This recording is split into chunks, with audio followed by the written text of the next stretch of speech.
All right, are we gonna record? Sure. Okay, Yeah, I'm recording. We'll start the recording and then we'll record this check-in and then we can pause. Okay, so let's go through your checklist, Adam. Okay.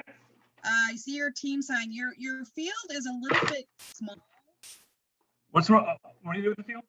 Can you zoom in just a little bit on the, I mean, you don't have to do it right now, we get Okay. going.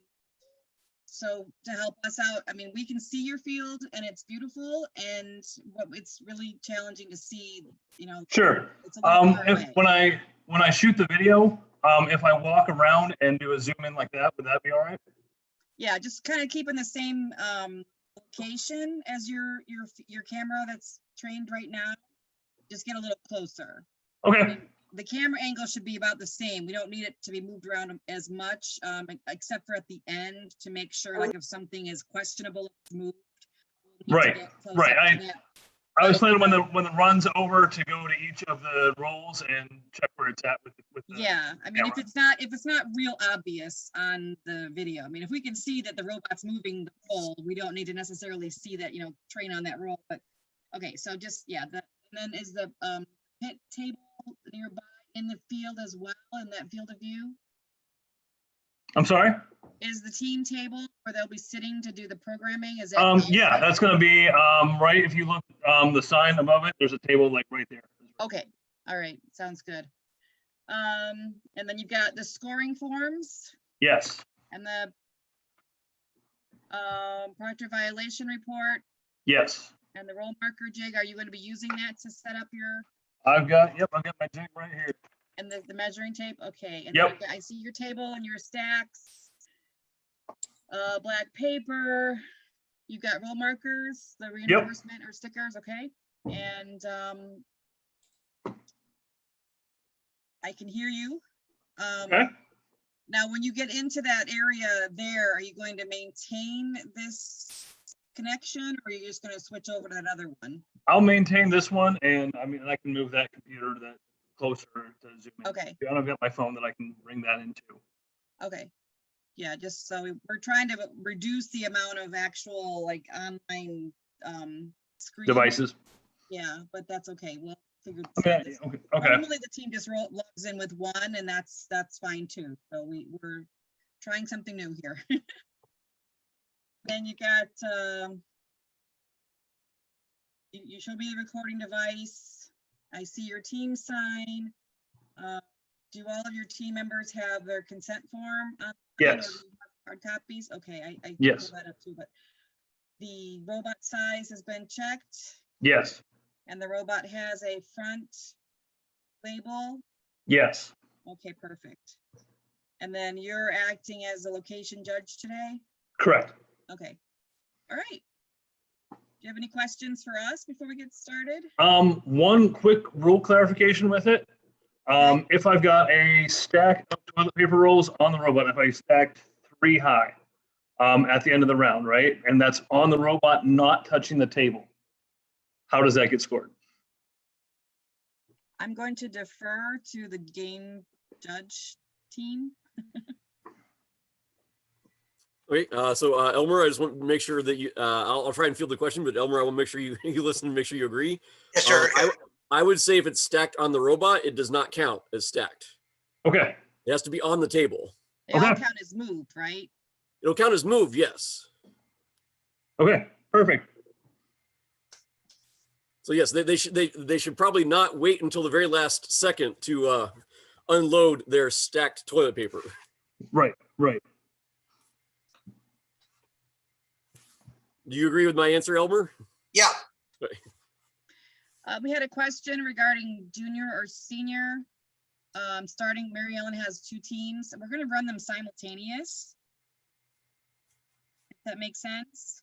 So we're going to send out through the chat the unknown factors for junior and senior. And then we'll make sure that junior and senior, we announce what they are allowed to know and what you can also keep from them. So then you'll set up the tables and then we'll start both junior and senior teams at the same time. So they'll be synchronous. Oh, I'm sorry. I guess we'll Shoot. I thought we were clear on that each team needed their own table. Well, what do you guys want to do? You've only got the one table, I'm assuming.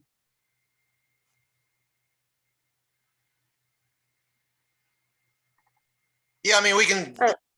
Ooh, 2 rounds for so today. we'll make sure we've got that for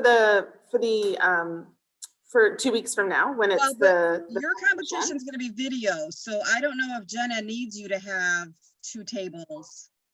Because you're submitting videos, you're not doing a synchronous live event, from what I understand, for Canada.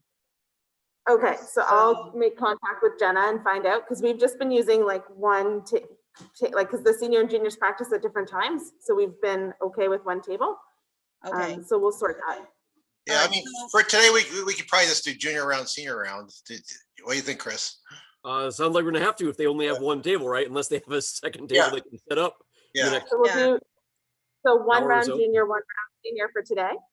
For the 2 rounds, like we'll just do 1 round with junior, 1 round with senior. No, I think we still want to do 2 rounds for each because we'd like to get as many videos. Yeah, no, I meant we'll do the juniors first and then they'll do them separately. so Yeah. they'll have the same work time, Yeah, and then when Right. we start the round for junior, the seniors will also impound their robot at that time, and then we'll take a moment to reset, so you can reset the unknown factors and Okay. tasks for senior, and then we'll run a second round. Yeah.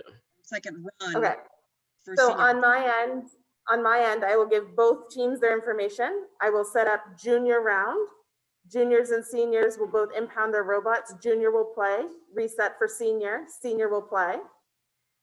Right, but they're going to have to practice on the same table at the same time Yes, During the work time. during the work time. and we'll sort that out, like that's Okay. on us. Right. Okay. But I'll impound both Well, in general, robots. the seniors aren't going to Senior know will what play certain with things junior. are, so that shouldn't affect the senior team. Just make sure you set up the table for the junior team to practice.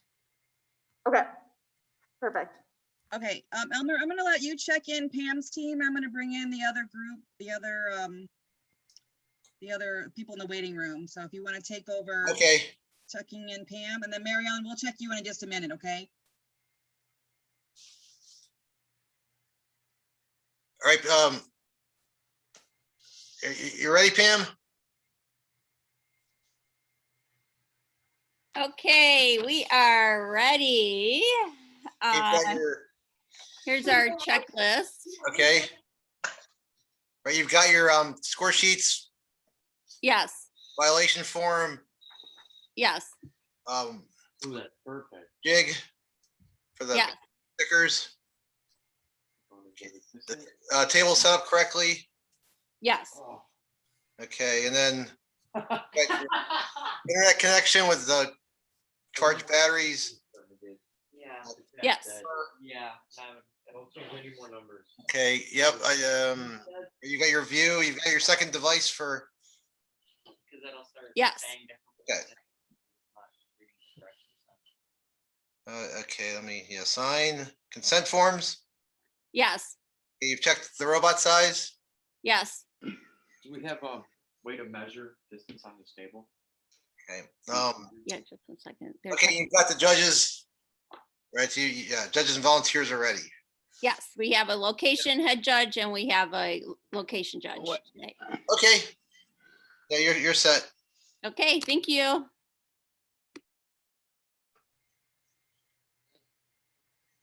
Or do you want to check in? I'm updating the presentation just a moment, Elmer, if you want to just go ahead and check in Mary Ellen with her team there.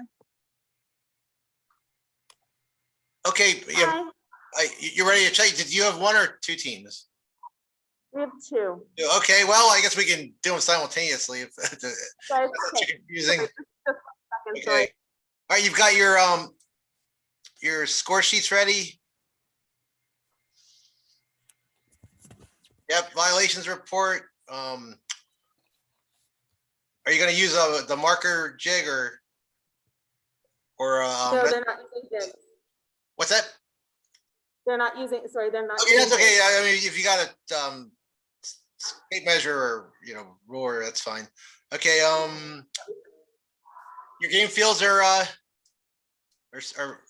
ready. Yeah, let's see the. All right, good. Okay, yeah, toilet paper rolls. Ready? Good. Okay. All right, so your yep, your Zoom device is it's good. And then I've got my recording device as well. Yep, recording device. Okay, that was the next question. All right. Okay, team signs.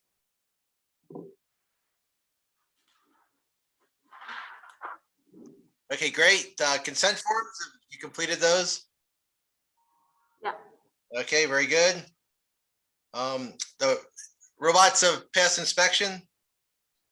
Yes, they have. Yeah, I just measured them. All right, and the judges and volunteers are ready? Yes. Yes, okay, all right. That's good. I think Are you're we all gonna- set.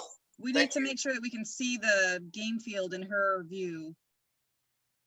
So Yeah, I see a big So if bright I go window like behind this, me. if I go like this, but I'm recording on another device, Okay, like the official, because this is like, is that, step out of the way for a moment so we can see, because I can only see it, I can't see the edge of the table. Robot will start. okay, if can I you zoom? go, Yeah, you can't zoom out? let me see if I- Or back up just a move little. this. Okay, yeah, that's good. Yeah, yeah. So do us a favor, when you're recording or producing the video for one team, just put the one team number there, so we only see one at a time. Okay, perfect. I can do that. Whichever team is running, we'll see that team number. That will help us determine Okay. which team we're looking at. Okay.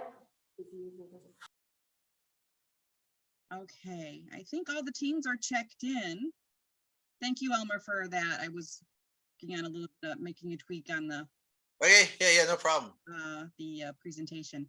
So,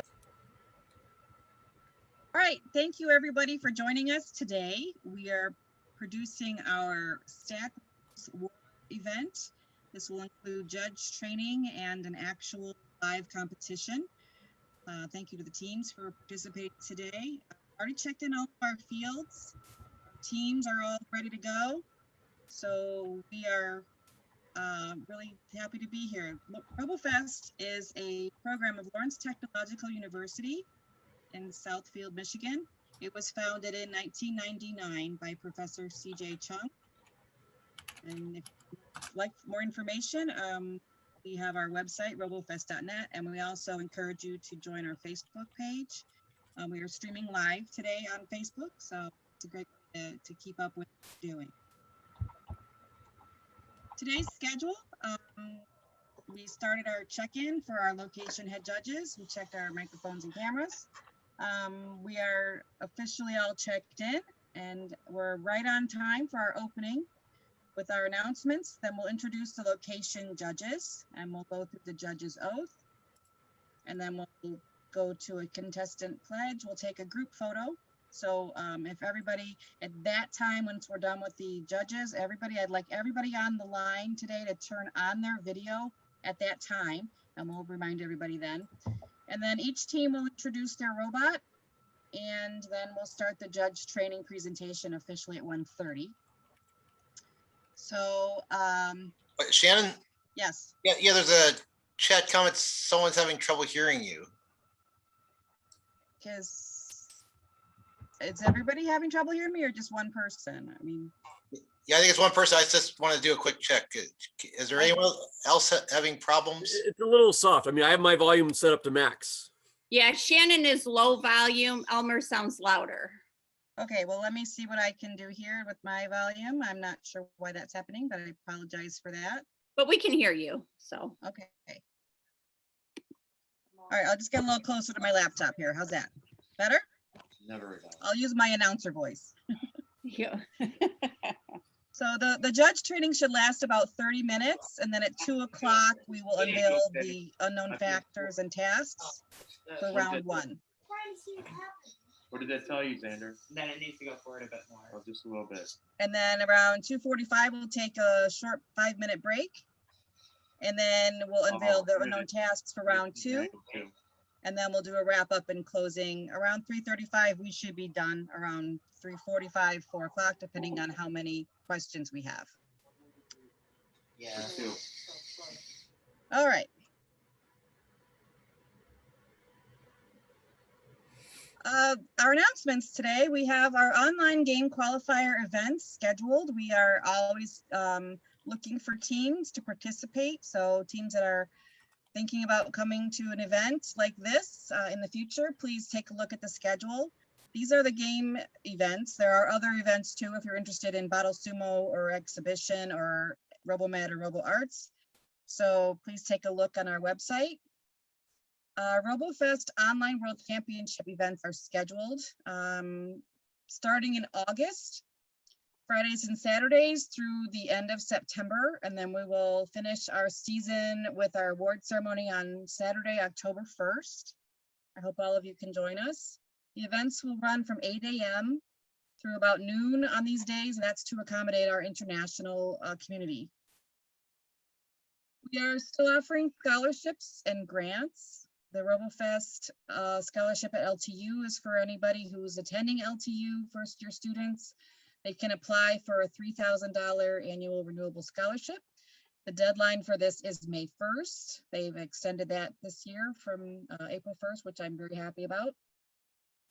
And then the MCWT, Michigan Council of Women in Technology, is offering a $500 grant for all-girl teams in Michigan to participate, and that deadline is April 30th. And there are the websites, links to find more information about both of those opportunities. Okay, let's introduce our judges. Adam, can you give us a little short bio of your participation and what you've been up to and how you got started, or just introduce yourself?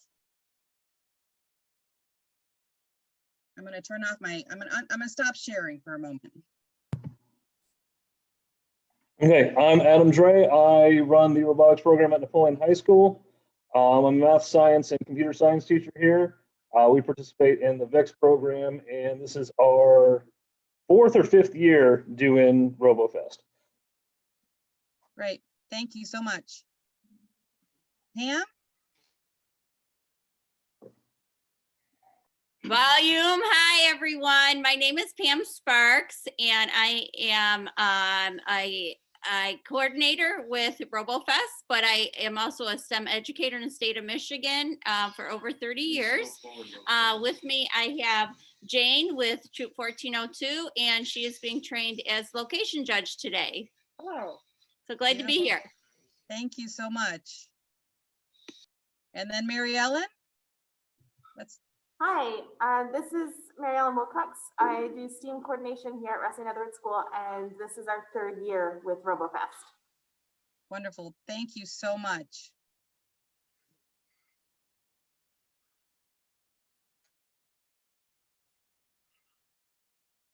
All right.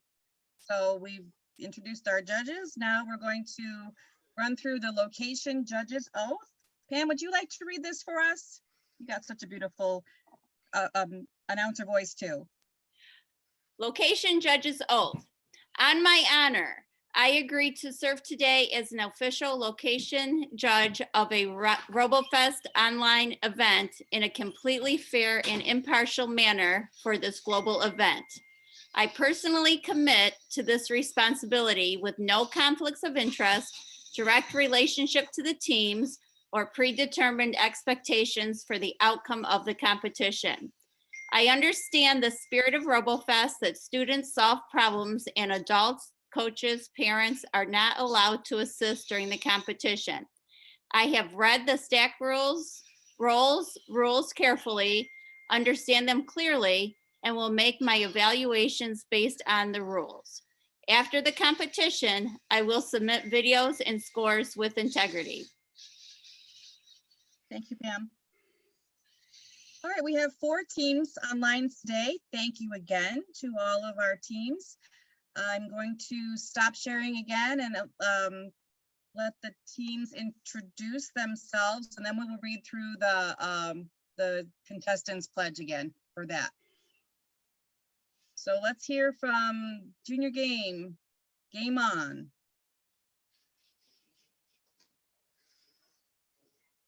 That's your Pam.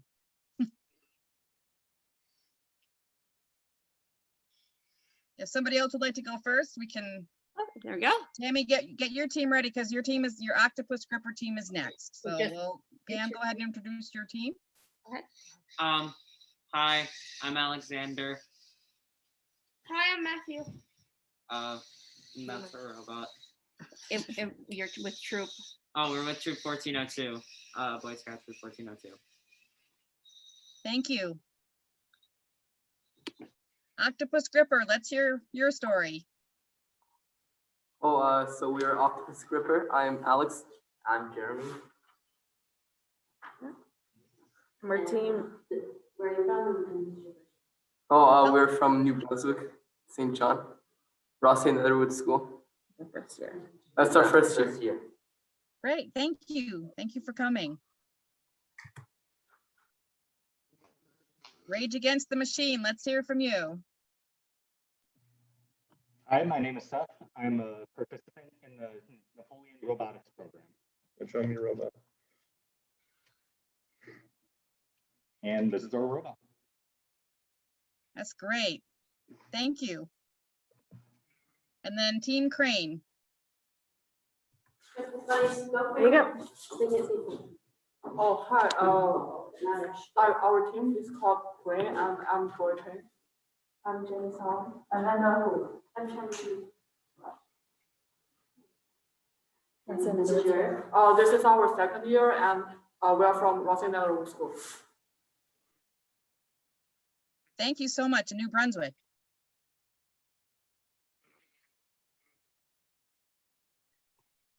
All right, there are our teams. So if everybody could take a moment and turn on their video, we're going to get a great group photo for our end of year video. And we're always looking for beautiful smiling faces. So everyone turn on your video. We'll give you like 10 more seconds. And then we'll take a screenshot. Okay, let's see. It's my phone blowing up, but I can ignore it. Okay, cameras on, everybody. Hold on, let Mary Ellen's teams get in place. I see a lot of legs up there. Hi, Emma. There. Hey, Rose. Do you want the judges in training too? Do you want everybody or Everybody, turn everybody? on. Everyone can turn on your video. I want everybody on the Unless you're picture. shy, I guess, but Yep. we'd like to see your faces. Okay, looking good. Smile under those masks. Big smiling eyes. Smile with your eyes. Come on. Very nice. Thank you. Looking good. Okay, great. Thank you, Pam. All right, we're gonna do one more thing and then we're gonna get started with the contestants pledge. So if somebody would like to read, just quickly raise your hand. We can read the Robofest contestant pledge. This applies to all. So if somebody from, Mary Ellen, would you, someone from your group like to read this? Aye.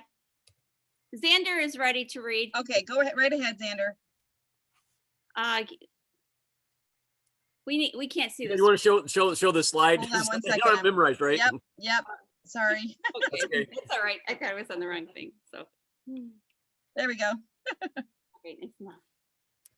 As a Robofest team member, I understand that the focus of Robofest is about learning through competition.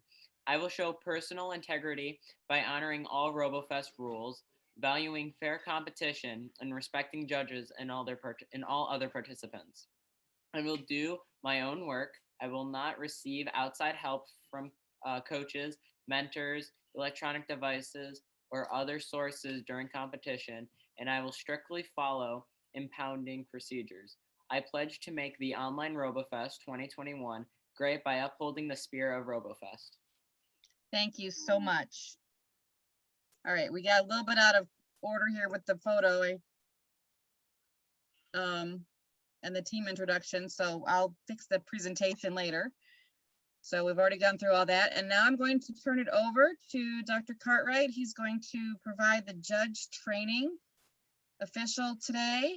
So I'll stop sharing. Great. Thank you, Shannon. Let's share my screen. Yep. So So everyone gets to see my cat, Mr. Precious. Let's see, make sure I got the right. Okay. Sorry, I'm not tech savvy enough to have the PowerPoint up in advance, but We'll get you there. one of these days, maybe. I don't know. It's been I've had a few years of opportunity, and I haven't learned yet. But okay, okay. So welcome for the judge training. Actually, I am the new Robofest director. I took over from CJ Chung, and I'm also probably going to serve as the chief game judge this season as well. So. Again, pretty much everything that we're going to be going over today, if it's not currently up on our website, it will be. That's robofest.net. In particular, you can find the official game rules and the game score sheet. And this year's game is called Stack Rolls. Let me try and minimize that. Wait. Again, the official rules were published on February 6th. Again, if you go to our website, or if, again, we'll make this PowerPoint available on our website, you can then click on this link to look at the score sheet. Hopefully, again, everyone competing today already has that available and printed out. Again, we're expecting that the majority of our competitions this season will be online, although we do know there's a few lucky groups that I think are optimistic that they can hold in-person competitions. But at least today's training will be under the assumption that, again, the majority will be doing online format. Again, all competition sites do need a team ID sign. The coach should print this out from the file operations menu on the coach homepage. Teams, we again highly recommend they use a common online camera setup. We'll talk about that. That'll make it easier for judging if there's, again, multiple teams at a site. Zooming in, again, judges will need to check the playing field setup before the official runs. Each location must have its own location judges to proctor and prevent unauthorized activities. And again, translators are allowed where needed. Again, Robofest is an international competition, so we have many different countries participating. Okay, so for the online competition format, again, the competition materials are provided by the Robofest office at LTU. And we send the unknown tasks and factors via Zoom. I think we'll send those via the chat today. And again, we may have multiple teams at separate locations. Each team should have its own collection of judges. Then once the competition is over, the judges will send the scores and video links back to the Robofest office.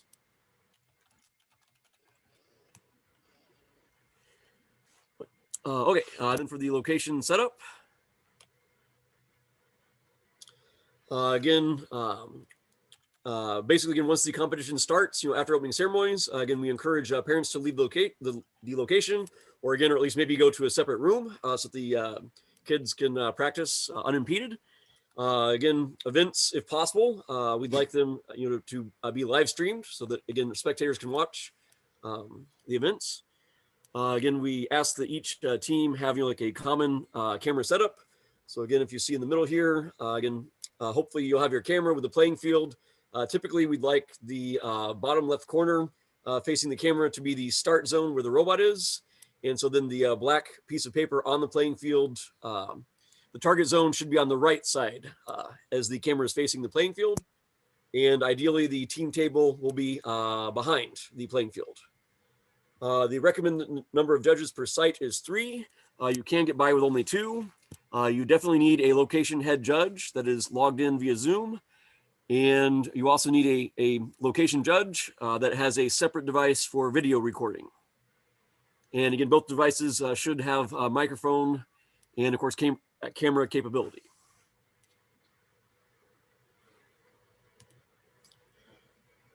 Some more information about location judges. Again, the location judges must complete and sign the pre-event checklist. We went through that during check-in today. So today we've already done that. Again, during an event, they'll show it during check-in and submit that with the official scores, the signed completed check-in. Location judges must sign a pledge document and recite the pledge during the opening ceremony. Ideally, the location judge will be a person who does not have any direct relation to the team. Obviously, depending on the pandemic situation, that may or may not be feasible. Again, we certainly don't want anyone to bring in someone to their home who might potentially spread the virus. But again, check if you're again outside the USA. Check with your national director just to make sure your location judge fits, is acceptable. Again, basically today we're doing your training during the competition. We will be preparing a online video for, again, other judges at other sites to watch if they're not attending today's warm-up event. And location judges are to proctor and prevent unauthorized activities. The location judge will score each round and submit official scores. Location judges are responsible for capturing a video of each run, and they will upload this video and send it to the Robofest office so that the office can verify the score.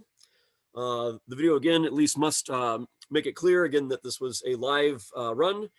So again, it may not be feasible to show both the screen and the playing field, but at least as long as we have at least the audio, if not necessarily video from the beginning, like the countdown from the chief judge, that should be enough.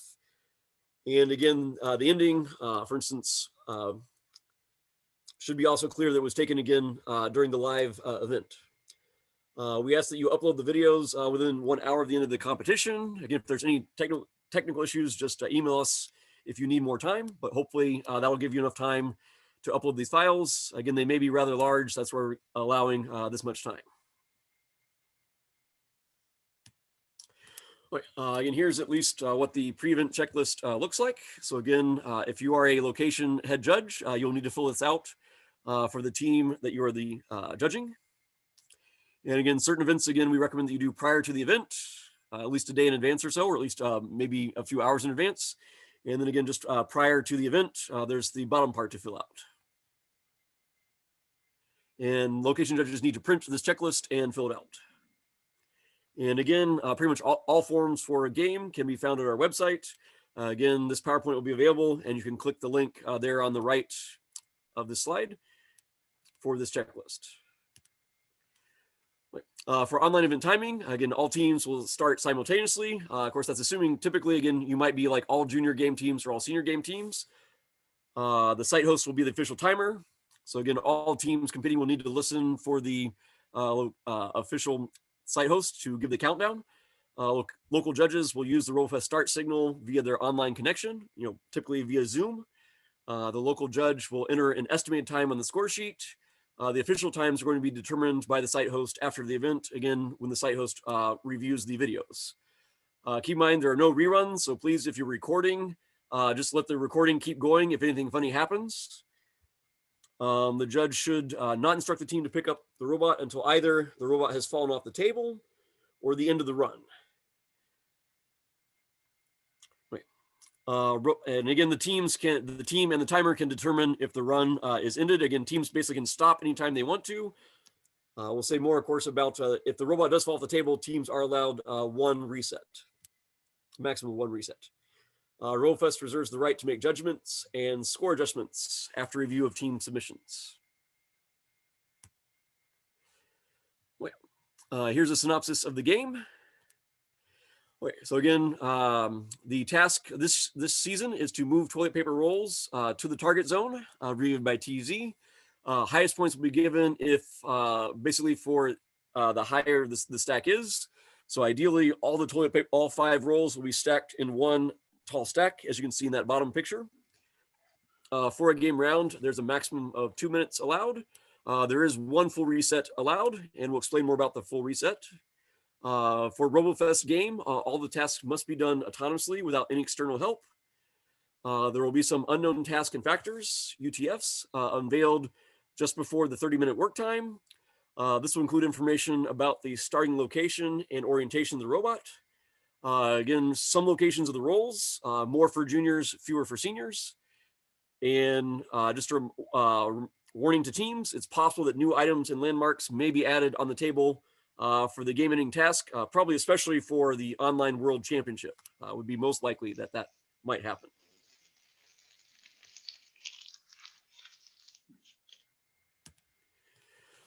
Then we have some slides for example scores.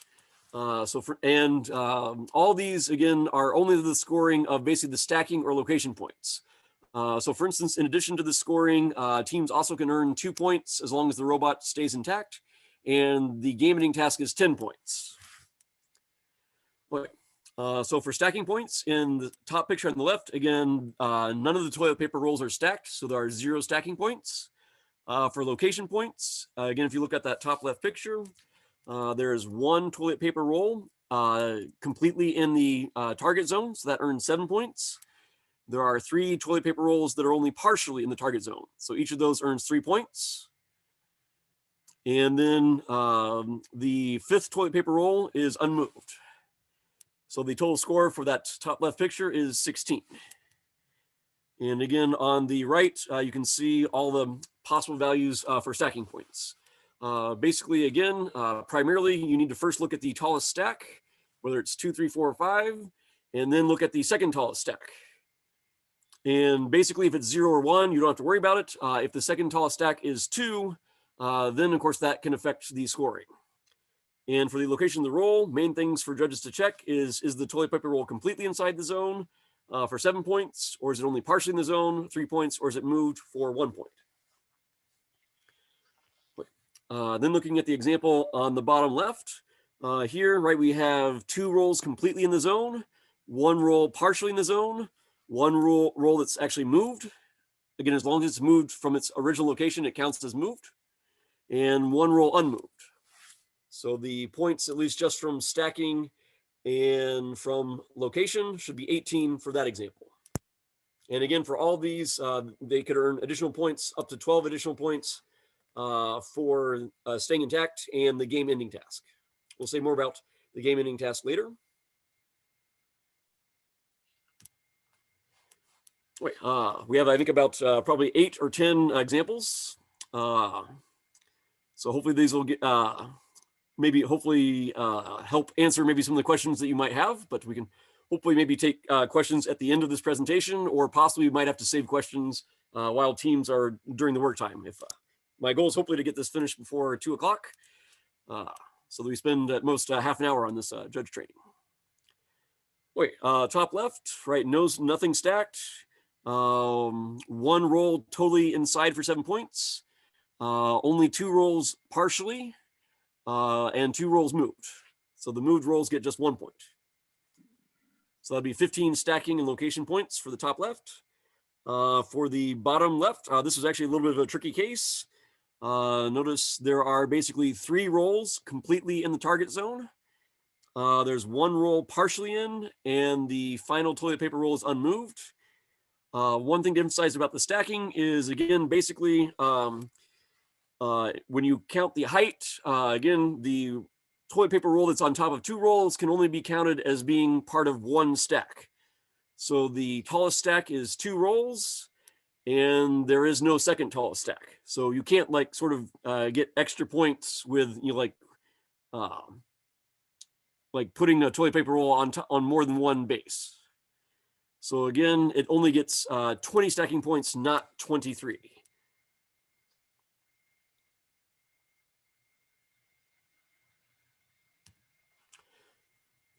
Next on the top left, here we have 4 rolls entirely in the zone, so they each get 7 points. This time we actually have 2 stacks, so the tallest stack is 2, the second tallest is also 2, and that's why it gets 23 stacking points. In the bottom left, here we have 2 stacks. The tallest stack is 3, the second tallest stack is 2, and that should be 33 stacking points. Notice all 5 toilet paper rolls are inside the target zone, giving each 7 times 5 total of 35 location points.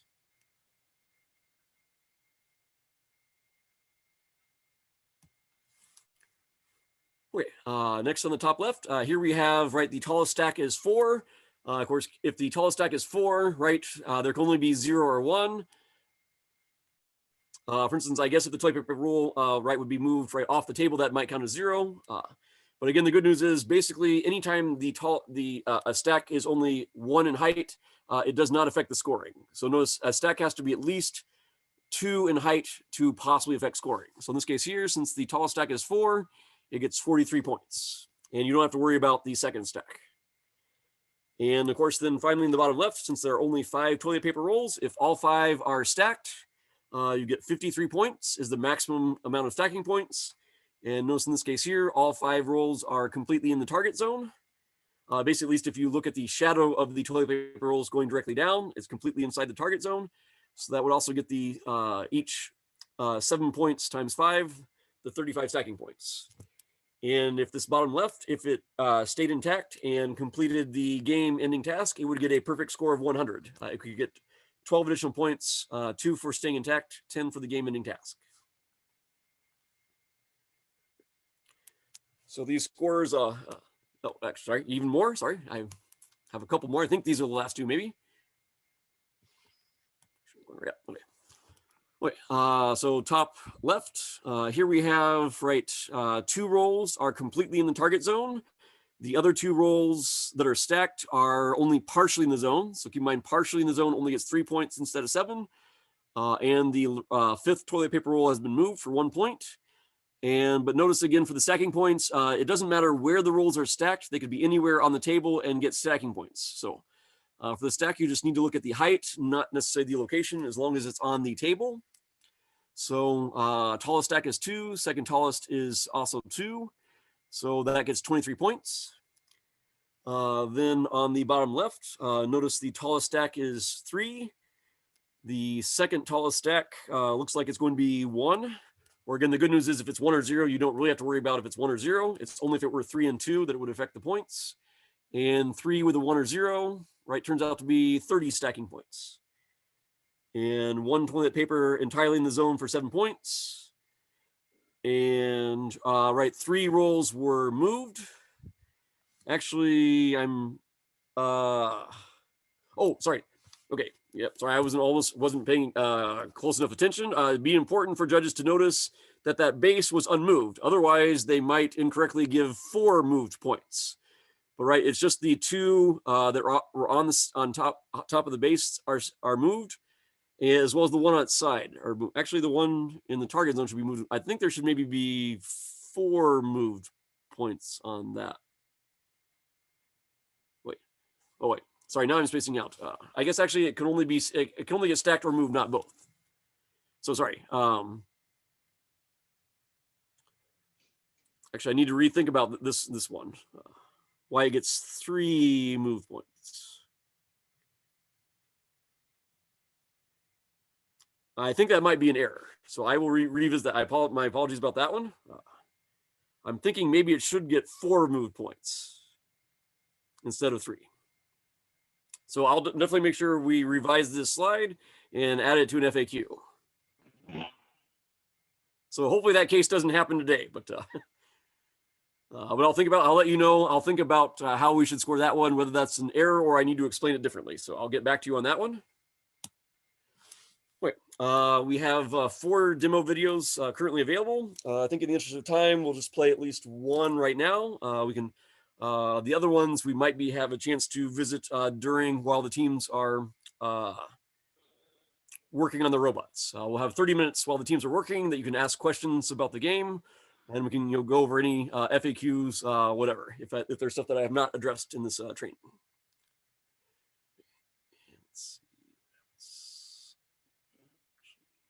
Oh, actually, this should all be local. Hopefully clicking on this is not a bad idea.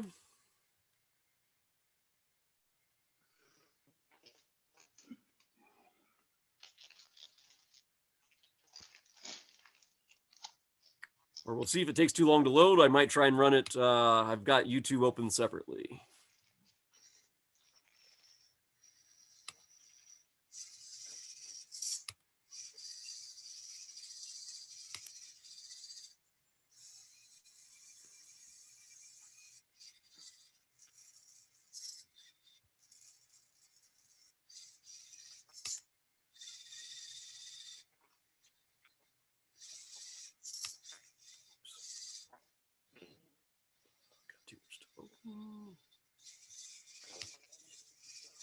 Sorry, just a second. I'll redo that one. I'm not sure where the video is. I've got too much stuff open. Start from the beginning. There it is. Okay. Oh, I still need to share my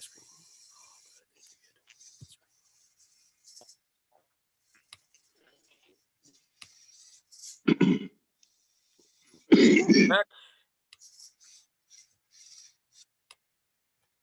Oh, hopefully can everyone see it now?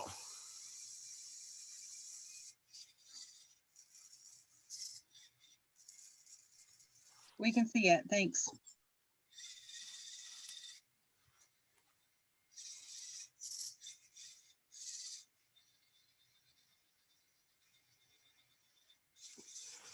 And a reminder to judges, just make sure, of course, you only need to do the scoring at the end of the round. So the good news is about the only thing you need to watch for during the actual run is violations. Like, does a student ever touch the robot or does the robot fall off the table? Other than that, you just need to look if things are moved. Well, I guess basically you need to maybe pay attention to whether or not things are moved. If things are only slightly, actually, well, there should be hopefully a surefire way of determining if things are moved if you are using the whole replacement stickers that we advised. Or if you use like some type of location marker like masking tape or something. So yes, hopefully you can do all the scoring at the end of the run. And only watch for violations is your main task during the run. And a reminder, teams have a maximum of 2 minutes for each round. And actually, let me go back before I show those scores. So let's see. Looking at that, at the end of this run, I think it looks like there are maybe 2 stacks of the heights of 2 each. It's a little hard to tell from this angle. So again, obviously, if you're a judge, please make sure you zoom in with your camera and get close to try and verify if things are totally in or partially in. But looking at the scoring that we say, they're zoomed in a little bit. Wait, so it looks like, right, because of the 2 stacks, right, of maximum height 2, second height 2, 23 points. Right, according to this, right, looks like all the stacks, or the toilet paper rolls were only partially in. So 5 times 3 is 15 points. The robot was intact and it did not accomplish the game ending task. And if everything is added up correctly, looks like that score should have been 40 points. And it looks like we got more of the video, so maybe it's going to go through that in detail. Not sure what the next 30 seconds is. Oops. Play.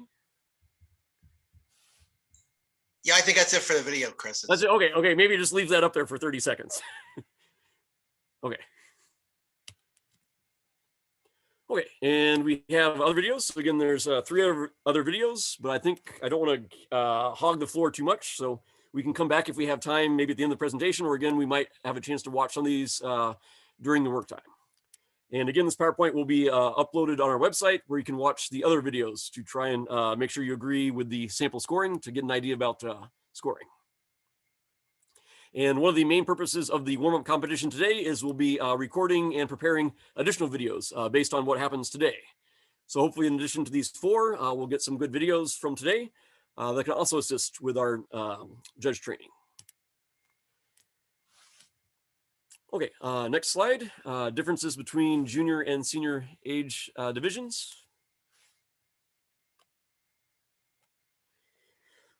Again, in general, the game ending task will be harder for senior. Just to emphasize, again, the junior teams competing today should be in 5th through 8th grades. Senior teams competing will be in 9th through 12th grades. For the location, the initial toilet paper rolls, that's the major difference between junior and senior. For junior, 3 of the 5 rolls are always in the same location. Then 2 of the rolls, numbers 4 and 5, are unveiled before the work time. So at least the junior teams today will have 30 minutes to basically practice with the unknown location rolls, number 4 and 5. For seniors, they only know where 2 of the 5 rolls are specified, rolls number 1 and 2. The other 3, number 3, 4, and 5, stay unknown throughout the entire competition. Judges will only set those in their actual locations after the robots are impounded. The target zone is fixed in the same location for both junior and senior.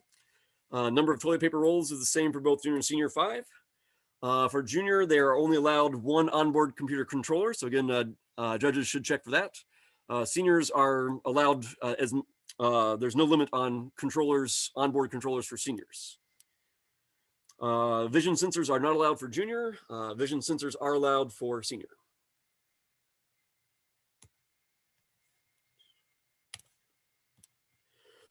The playing field setup. Again, it should be a standard, like plastic 6-foot table, or at least as long as it's a 6-foot table. It could be made out of other materials, but Again, for juniors, the locations of toilet paper rolls 1, 2, and 3 are always in the same location. Again, on the right here, basically lists all the important dimensions. Notice A, the 12 centimeters is basically the distance to the center of the toilet paper rolls from all the edges. B is basically going to be the distance that marks the closest part of the toilet paper that will mark out the start zone. The robot, when it starts, needs to be completely within that 50 by 50 centimeter square. C is the distance from the left edge of this table. Again, if this is the standard camera view to the center of toilet paper roll number 3, that's fixed at 75 centimeters for junior. For senior, that's always unknown. But again, it can only be between 40 and 100 centimeters. D is the distance to the center of toilet paper roll 4 from the right edge of the table. E, the distance to the center of toilet paper roll 5 from the edge of the table. D and E are unveiled before the beginning of the round, before the work time for juniors. D and E, those distances are completely unknown for seniors. And again, those distances C, D, and E are given to the location head judges, but those should not be set for seniors until after impounding. And the target zone, again, that's always in the same location for all rounds. Again, those dimensions are X and Y. And we encourage you to use hole reinforcement stickers to mark the location of rolls.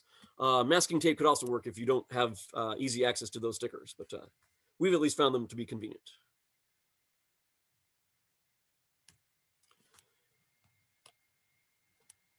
Okay, violations, full reset, and end of game.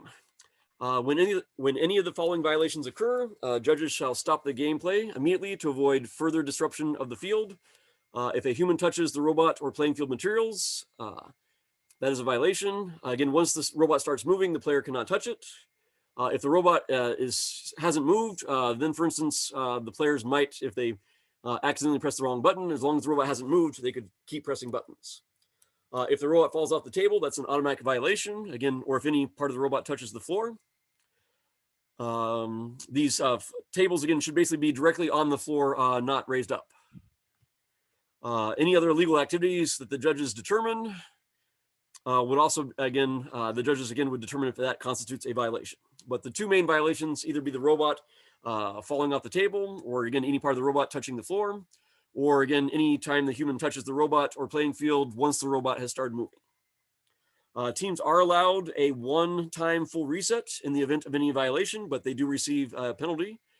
Or again, if they prefer, they can just declare the end of the run if they don't want a reset. If reset is selected, keep in mind it is a full reset. So the judges need to reset all of the toilet paper rolls in their original locations. And again, time never stops. So again, time just keeps running. So judges, please reset the table promptly. Again, if the robot is still moving when a team calls end of run or at the time limit, points will not be awarded for the end of task, which will definitely require stopping.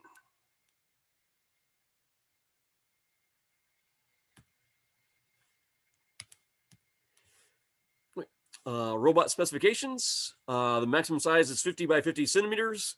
Again, easy thing, I guess, for judges to check it this year, right? It just has to fit within, right, the start zone. So as long as the robot doesn't touch either toilet paper rolls 1 and 2, it will be okay.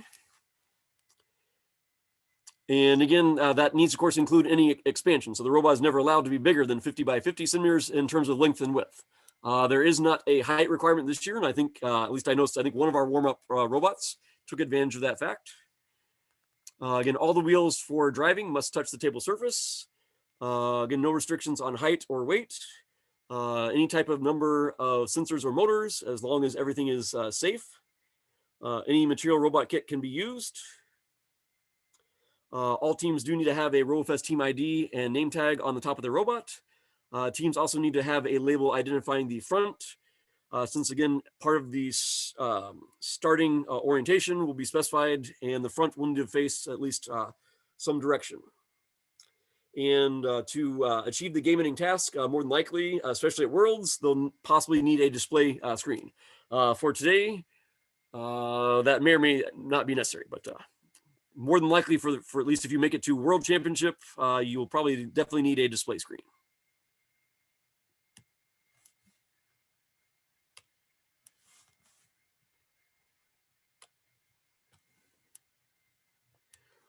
Here's a sample of unknown task factors. This is for junior. Again, the starting location orientation will be given. So for instance, the robot might face to the west edge, the front of the robot.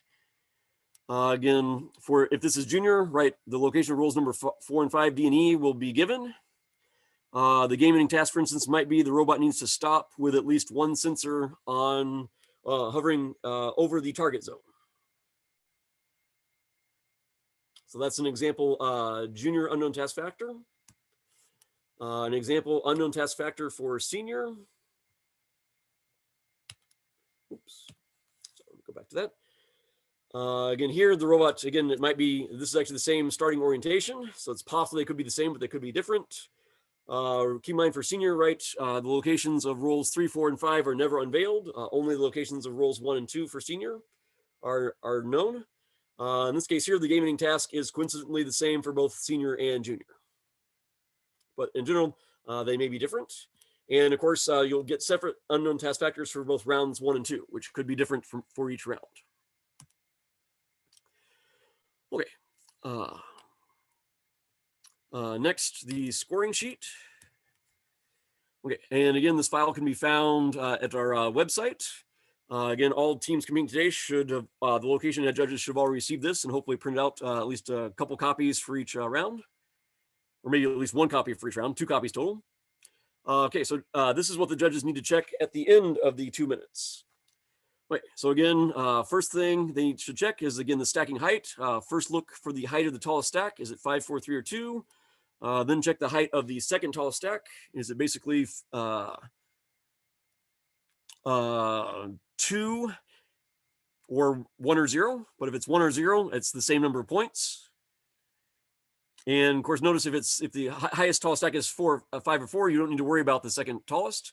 It's only right if the highest tallest stack is 3 or 2, you need to worry about if the second highest is 2 or not. And that gets those various point values. Then judges, I guess we need to add up all those points in the far right column. And please make sure you circle at least what is achieved. Hopefully, again, if we need to go back and check the scores, that'll help us if things are circled. So again, if the highest stack was 3, please circle the 3. And if the second highest was 2, please circle the 2. And circling, of course, I guess, right, the 33 would also, I guess, help if that were the scenario. Then next thing, so this is the top half of the scoring sheet, bottom half of the scoring sheet. Make sure you check location points. Again, just count up the number of rolls either completely inside, get 7 points, partially inside, get 3 points. If they're moved from the original location, they get just 1 point. And please check and see if the robot remained intact.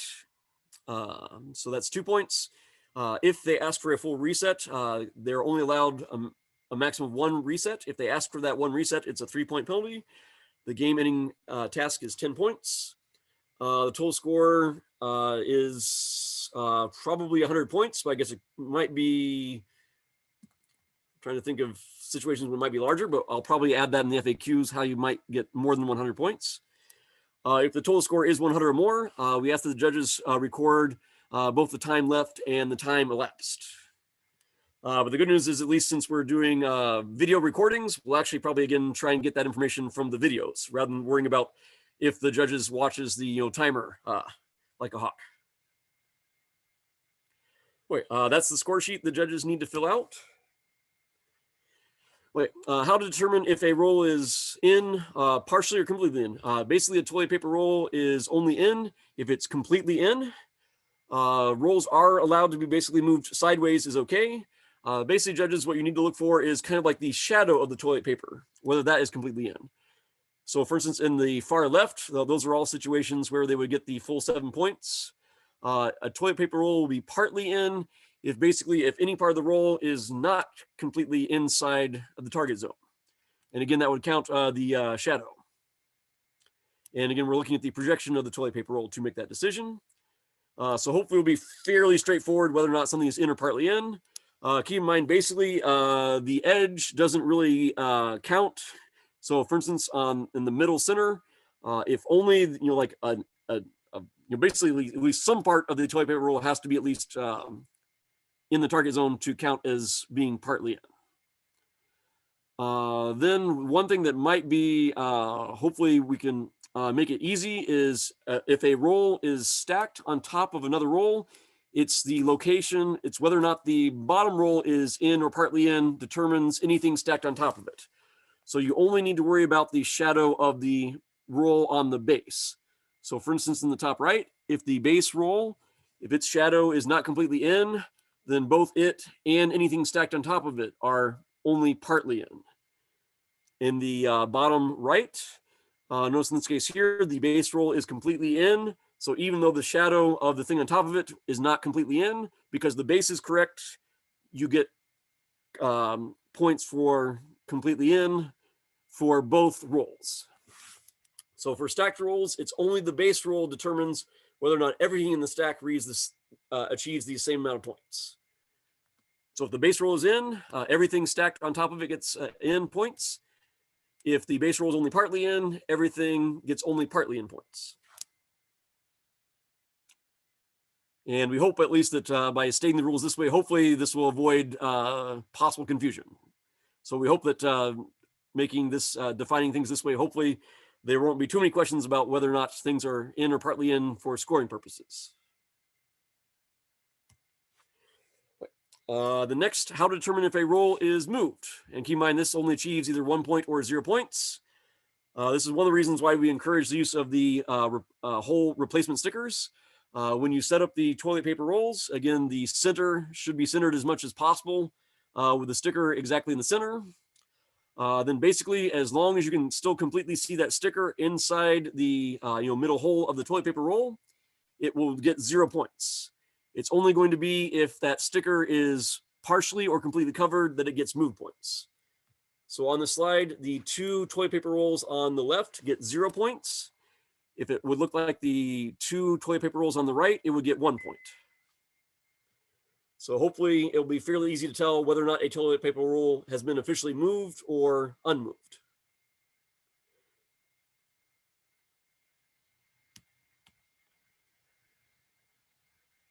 And I think actually now with this slide, it probably actually helps me answer my previously unknown question. So I think it should have gotten 4, not 3 move points, because if you looked at the whole stickers, I think everything except for the unmoved roll on the base would have been moved from its whole replacement sticker. So I think that, sorry, was an error in our PowerPoint earlier on. Okay, then how to score odd stacks. Actually, the oddest stack was probably actually in one of the earlier samples, right when there were 2 on the base. Again, it was only things that were stacked on top of them that can concern the height. In this case here, the odd ones are actually not on the base. And again, you're basically only counting, the distance from the bottom up. So notice the 2, actually all the stacks, I guess, are a little bit odd. I think the 3 on the left are the most odd. There again, since going from the bottom, there's only a height of 3. The stack is going to be 3. Right. And again, you're not kind of allowed to use multiple rolls to get a height. So for instance, you can't count the second on the far left. You can't count that as being like 1 stack of 3 and a second one of 2. Basically, both rolls in the middle are kind of helping get that third roll stacked on top. So again, since the third roll on the far left is only 2 away from the very bottom, it gets a stacking for being 3. Next one to the right will only get a stacking of 4 high and only a single stacking points. So again, then the next one to the right, moving from left to right, also has 4 rolls high. We do emphasize it's not recommended, but if rolls are stacked sideways, they can still get full points. So that also achieves the height of 4. And of course, in all these situations, since 4 rolls have been used up, right, the second highest stack would only be 1 in all these cases.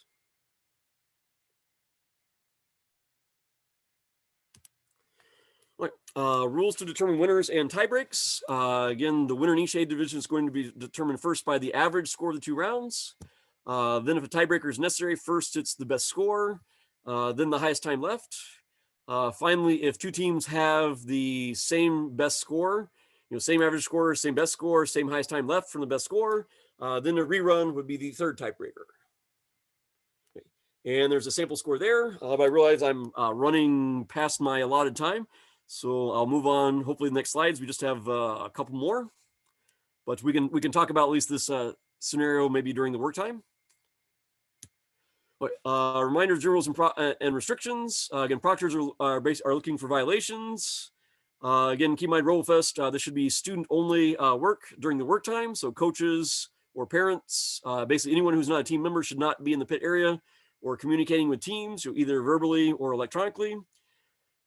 And team members, again, should not leave the pit. So again, basically during the 30 minutes, teams should just be working with the robots on their computers in the pit area.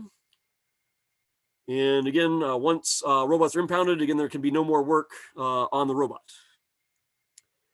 And again, please, we ask that all team members, behave. This last one is probably primarily if it's an in-person event. Hopefully, no one is sending ugly chat messages through Zoom or something. But any violations again can result in deduction of points or disqualification. Again, this last thing is also probably more for in-person events. But again, if you do have a parent watching your kids, in the same room, please don't take flash photos because that could actually affect the performance of the robot. These notes, I think, are just from the official rules. I think we don't really need to worry about them so much today either. Again, of course, judges, please make sure you're at least 1 meter away from the playing field. Same thing applies to team members. Again, if teams are using distance sensors, that could possibly interfere with the robot's performance if a judge or team member gets too close. And basically, any additional information you might need on the game will be posted on our website. Oh, I guess I'm also supposed to have this slide to remind you to sign the Robofest consent and release form. So that I think should have been provided to the teams and coaches prior to this event. So FAQs.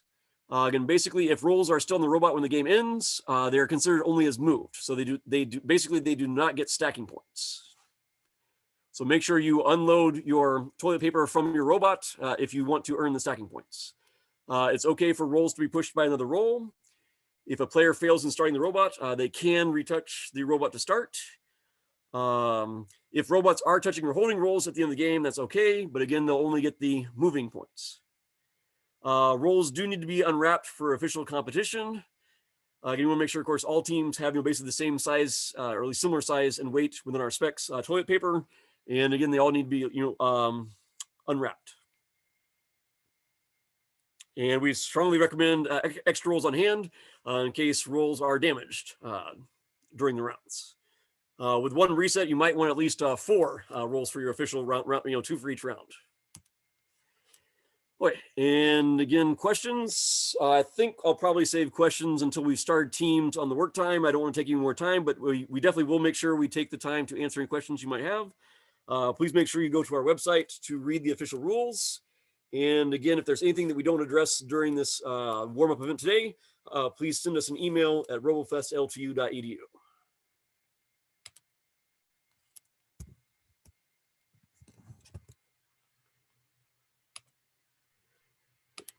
Thank you, Dr. Cartwright. I did create a couple of breakout rooms, one for CJ, and then there's also one for judges.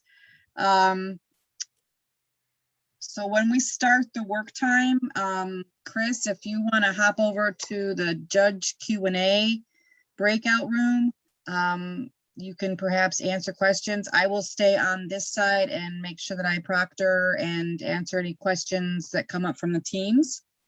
The question is, how would one access? This is new to me, so please bear with me. I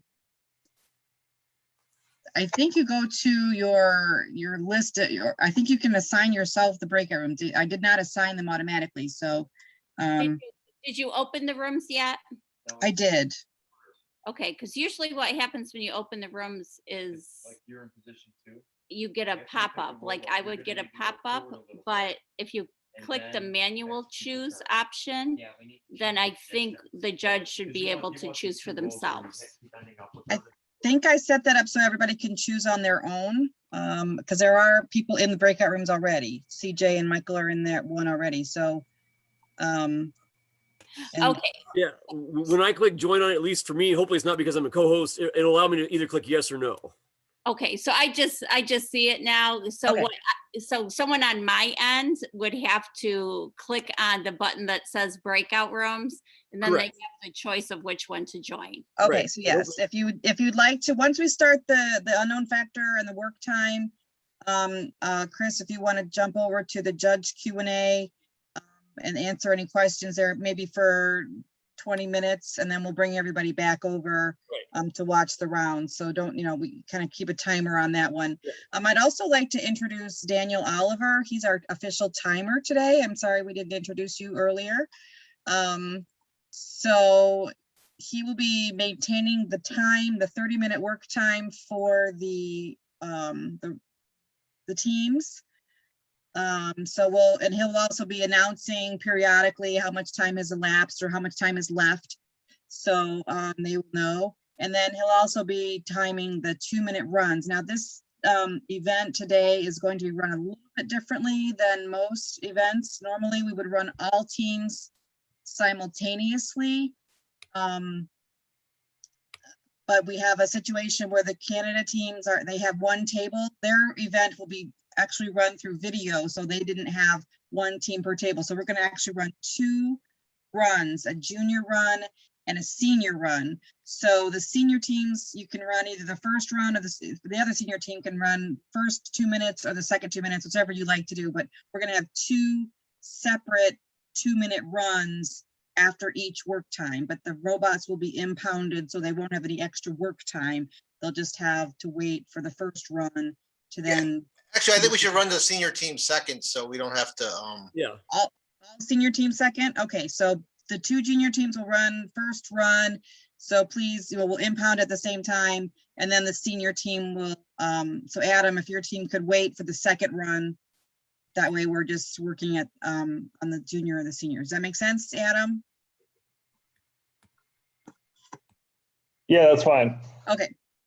All right, so we need to turn on the team video so we can see the teamwork tables and team pit area. And then we will go ahead and unknown factor. I've got them. Okay. So Chris is going to show them on the screen, and then we will go through the 30-minute work time. And then at the end of the 30-minute work time, let me just make sure we all understand what happens at the end there. Let me grab that. I'm trying to find my mouse here. Sorry. Okay. So at the end, we'll go through this again at the end of the run, at the end of the work time, but I just want to make sure everybody understands what's going to happen at the end of the 30 minutes. So the sequence of events, we will check the starting location of the robots that you will be given in the unknown factors, and the orientation, and then we will verify that the site Zoom setup is good and ready. We can see everything. The video device is set up and ready. Everything is set correctly on the field. The team and the judges are ready. So then at that point, when everything is good on your end, teams, you'll use the raised hand function in the Zoom. Since there's just two teams for junior and 2 teams for senior, we might forego that right now, but just for future, every team will need to have a raised hand practice. Then once that is done, Dr. Cartwright will ask, are the sites ready? Is the timer ready? And then we'll then instruct you to start your video recording at that time. Then we'll do the 3, 2, 1, go. Teams will start. Teams will walk, step away from the table. And then we'll run the 2 minutes. And then at the end of the run, you'll want to move your video device closer to anything that's on the table that might need clarification for the video, because we're going to be validating all these videos. So if we can't see that it's moved, obviously, or that something is completed, it's going to be very hard for us to validate those scores that you see. So we want to make sure that we see everything you see to score the robots after the run is completed. So that's how we'll do that. Elmer's going to send the unknown factors. And so, I'm sorry, I actually didn't have that on my screen. Now, can you see that? Okay, so that's how that's run. We'll put this back up again. So Elmer's gonna he just sent everything for junior. Did you send junior and senior, Elmer? No, just junior. I thought we were gonna present them first, but that's okay. I'll send senior too. So send senior too, and then we'll go ahead and present, we'll present the junior first, and then we'll present the senior, and then we'll start the 30-minute work time. Great. So I will share the share my screen. I'll share the junior unknown task factors. Oh, I guess first I'll get rid of that PowerPoint.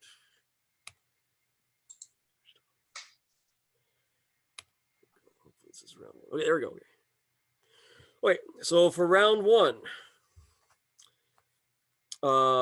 submitting starting location and orientation. The robot needs to be in the start zone facing the south edge, or at least basically, again, if your camera is lined up at the bottom of like your table, basically the robot should be facing your camera. And again, or see the diagrams, basically, the robot should be facing away from toilet paper roll number 2. Rolls 4 and 5. So for juniors, roll 4 is going to be 50 centimeters away from the, I guess we're going to call that the east edge of the table. Roll 5 is going to be also 50 centimeters away. So again, notice this picture is not necessarily to scale. So in fact, both rolls 4 and 5 will be the same distance away from the east edge of the table for juniors. The game ending task, your robot needs to be stopped with at least one sensor positioned anywhere on the edge. And it could have, again, it doesn't have to be correctly aligned. It just has to have at least one sensor over the edge.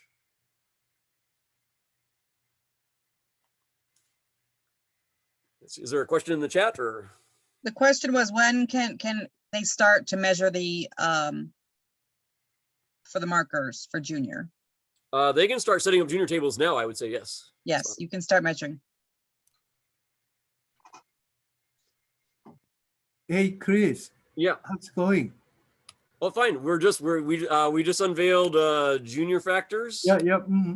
So I'm going to unveil senior factors now, if that's okay. Yeah. And again, local judges, you should have all those factors handy. See, now for senior factors. So for round 1, so remember, seniors, the locations of rolls 3, 4, and 5 are always going to be completely unknown. Judges will only set those up. So I guess judges, if you want to, well, you can set them up, I guess, anywhere for right now. If you have, I guess, if you have both junior and senior teams sharing a table, please just set them up in the junior location. Okay, then for the seniors, it's coincidentally going to be the same starting location orientation for seniors. So the robot should be in the start zone facing the south edge. Your game ending task is also coincidentally the same for both juniors and seniors. So you need to detect the north edge of the table and stop there with at least one sensor positioned anywhere over the edge. Wait. So in fact, since basically they're the same for both juniors and seniors, on the fact that seniors will not know the locations 3, 4, and 5, I think I'll put junior back up there because they have more information that's unveiled.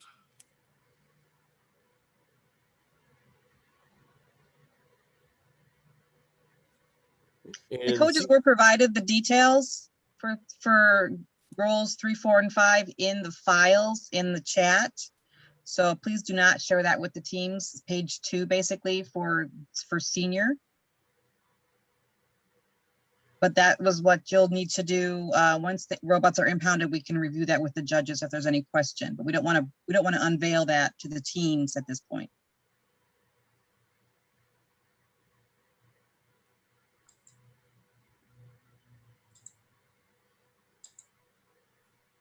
And I don't, how are teams doing on setting up? Or are we ready to start practice, or do they need a few more minutes to set up?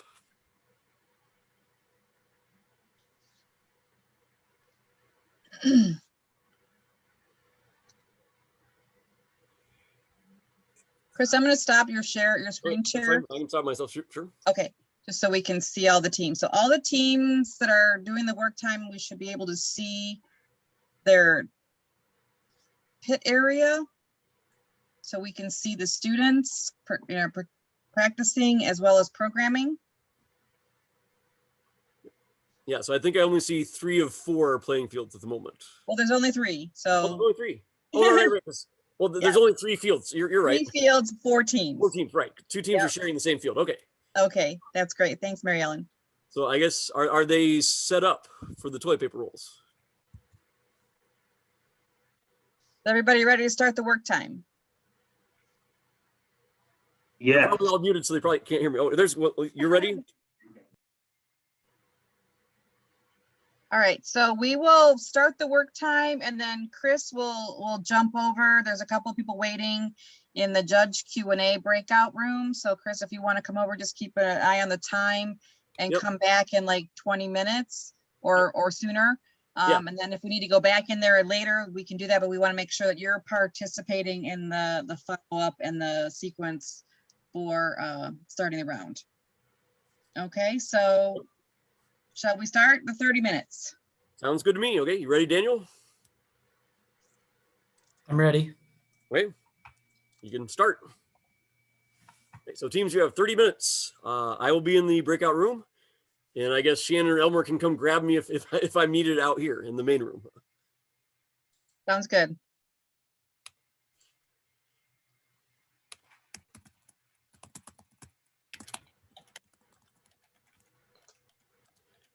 Wait, so I will join.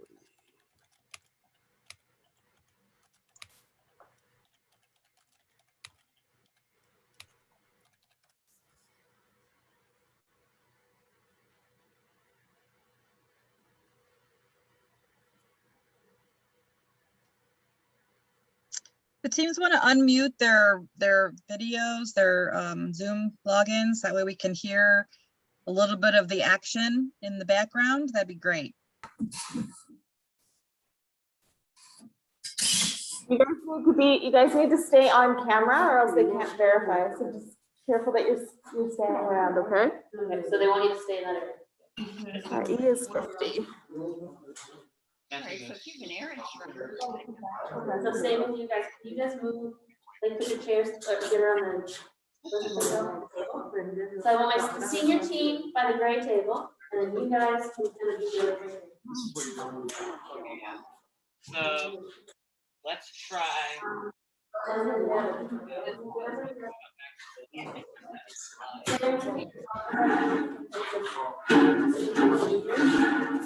You guys want to be there.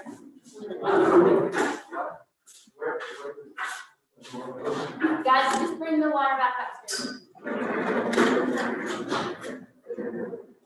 Okay. In my, this is not.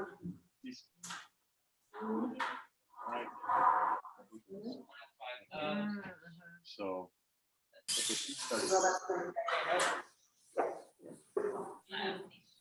And it goes off So no, I want you guys on the gray.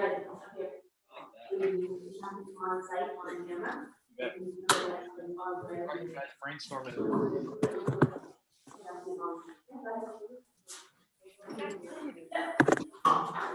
Let me press the red button.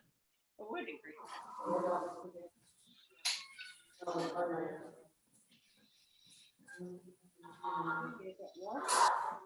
Yeah. Walk over. There's like a historical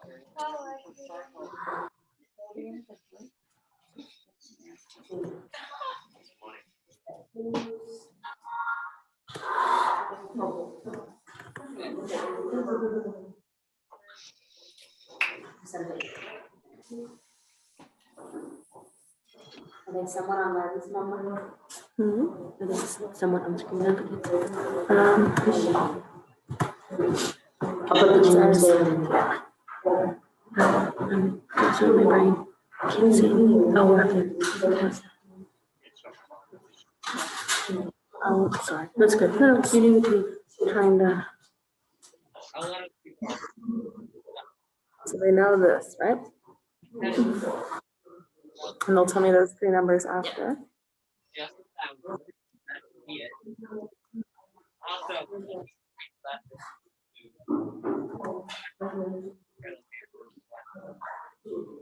Okay, so that's set up for the juniors. That's fine. I just wanna.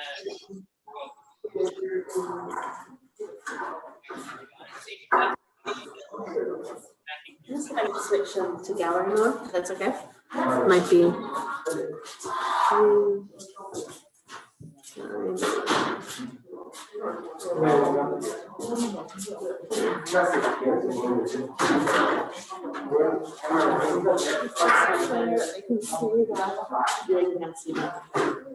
Get back to the table, so we tip. And then just flip it. Either way, how about like half and half? Yeah. That distance. Yeah. I shortened that distance.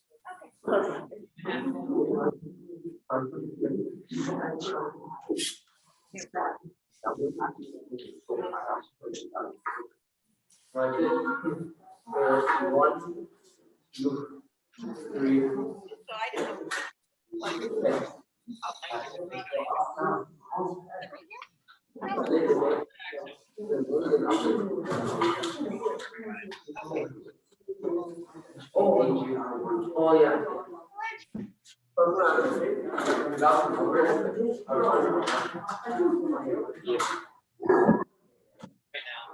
want to see if it'll grab that. I want to wait for it to happen. Plenty of time. I want to make sure that like when it goes to the end.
I'm gonna email her the times and then. Yeah.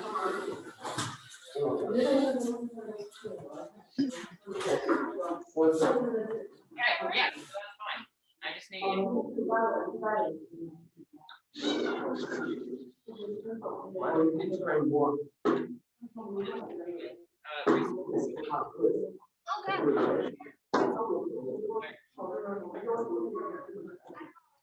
Did you get shot?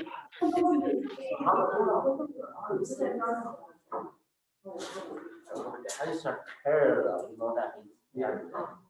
Or something Right. or Right. So at least at the end of our competition today, we're going to unveil the folder. I guess we were worried if we unveiled it too soon that people might, forget where it is or whatever. Okay. Okay, I think that's everything. Thank you very much. Sure. Other questions from judges in training?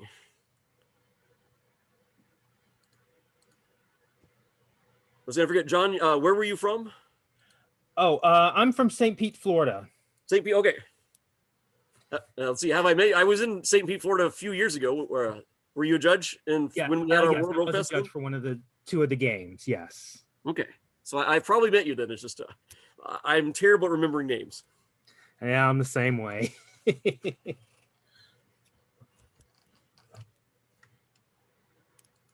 Or at least I don't recognize your logo. No. I was having camera issues today, so Okay. I just used the logo. Let's see, Brian, Michael, or Rose, any questions? Or Michael, any questions? The other Michael, Overstreet. No questions right now from Rose. Okay. No questions to you either, Chris. Okay. Hi, Chris. This is Michael without a last name. Okay. I just wanted to compliment you on your presentation. I thought your explanations were right on, and therefore I have no questions. I'm simply in the room to listen for other questions that may be asked. Right. Well, I have a very good team who makes me look good. So, I mean, Elmer prepared the slides, and I've been chief game judge for a few years, so I've had a little bit of practice going through similar types of presentations. So, Understood. Well, please but I convey my appreciate your compliments. compliment. Yeah, please Okay. convey my compliments to your team. Okay. Welcome, Emma.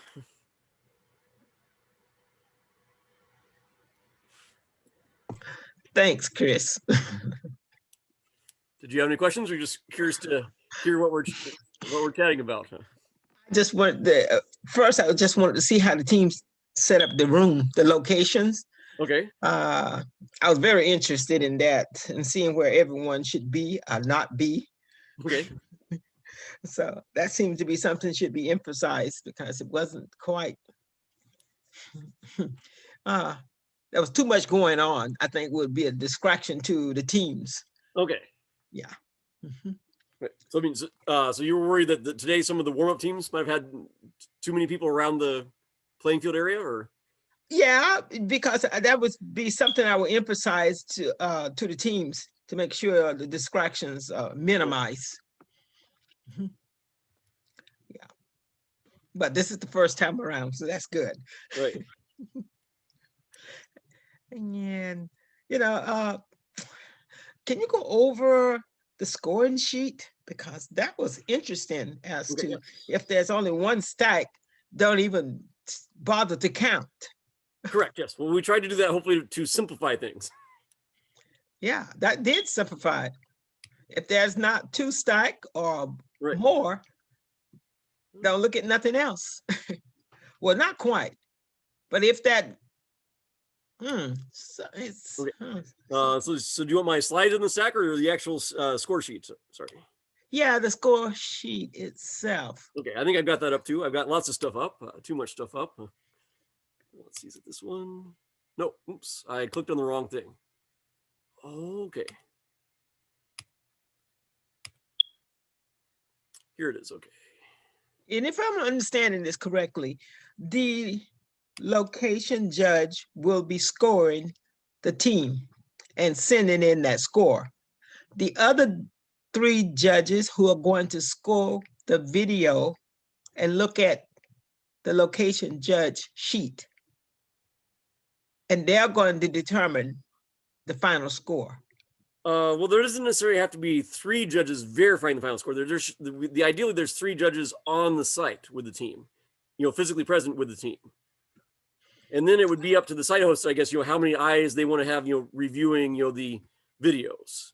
It could even be just, one person, a chief judge at the site could. I don't feel comfortable with one judge because, you get more accuracy. Yeah. No, I wouldn't advise it, but I'm saying you could do it. But yeah, I mean, I say if you're the site host, basically you can have, whoever you want, reviewing the videos, do it, as many people as you want. Okay. I wouldn't recommend more than 2 or 3 though, but. Okay, definitely. Yeah. So the number of people who's going to be on location, that tends to be a problem. It could be only. We've had teams really fresh and all they could afford that was not the ideal situation. We had to make it work. I didn't hear your answer. I know. Okay. Sometimes we have like like only a parent have to be the judge, right? Especially like last fall, right, when things were still really bad. And in that case, that parent did everything. They did the Zoom, they did the video. Oh dear. But of course, for online worlds, right, they sent us, Robofest staff were the ones who actually watched the videos. Right. So again, but you, since you're the site host, right, you can watch the videos or, delegate, designate people to watch the videos to verify. Can the judges who are going to look at the video, final scoring, can they actually watch live video of they can participate in the live competition as well. Yes, sure. Oh, okay. but they're not expected, to make, final decisions on the fly, right? Okay. They're allowed gotcha. to, to watch the videos later if they're not sure about, some scoring, but yeah. Okay. So the location judge can be the location judge and the proctor. That is okay. Yes, in fact, that's one of their primary roles for the location Okay. judge is to proctor, since they're physically And present. one person filming. So two people at least minimum Yeah. Yeah, for the I mean, game. yeah, I mean, actually, one of the reasons I think why we decided that we wanted them to take videos and send it basically so they can send it so that someone that's, completely independent from the team can look at it and see, okay, do I agree with the scoring? And also just to check for Okay. errors, right? Because again, the judges, it depends, sometimes, they're more or less involved in the training, depending, if they're recruited at the last minute. Sometimes they make errors. Basically, our main goal of the videos, right, is just to make sure, that mistakes aren't made. But we definitely want, people there physically present, right, to watch what's going on, to make sure that things are proctored, and basically to give the team, some idea about what their score is, right, so they don't like totally know, have no idea. So the location of the camera that is recording, it needs to be at an angle that they can see The whole playing field, yeah. So they should be at a height that can be You're talking about point the Zoom camera or the recording camera? Sorry. the recording camera because of the shadow. You were saying something about the shadow. It might not show. So it's the Zoom camera that we want to show the entire playing field. The recording camera, it's okay actually if they follow the robot. Basically, the recording camera should be on whatever the action is. So if they're actually zooming in on the robot, that's fine. And we especially actually encourage them to zoom in, like for scoring purposes on, like the target zone and the toilet paper rolls, at the end of the round. Okay. But for the most part, since the scoring is done at the end of the round, it's okay if they just leave it in one spot, for the 2 minutes, showing the whole field, and then they can zoom in later when they actually, do the scoring. Okay. Actually, that's a good idea. Yeah. So you can see all angles. Yeah. But basically, in the video, basically, we want the video, to capture everything that needs to be seen, to check and see, okay, was this scored correctly? Okay. Cool. Actually, it is rather simplified. I like that.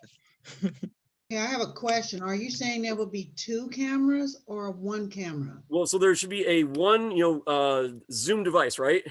That's showing, basically the whole playing field the entire time. But that doesn't have to be recording, right? It just needs to be at least, on.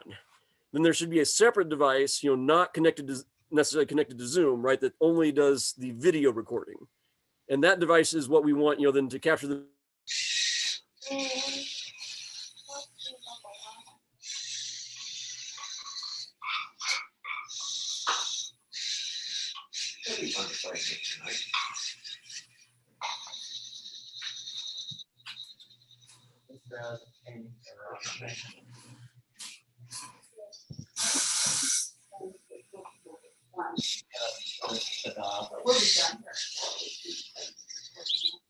Go back.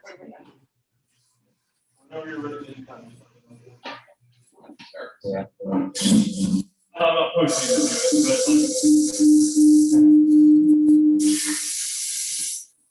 Well, thank you. Reverse. Okay.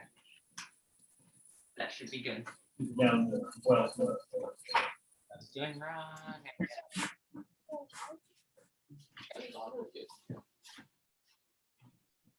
Jared, let me do the reset. It's just being faster. I'm being efficient. Yeah.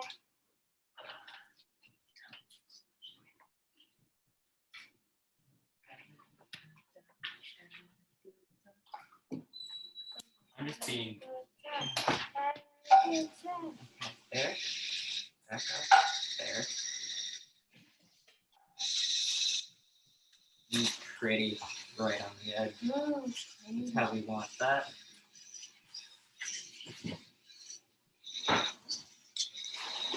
That should survive.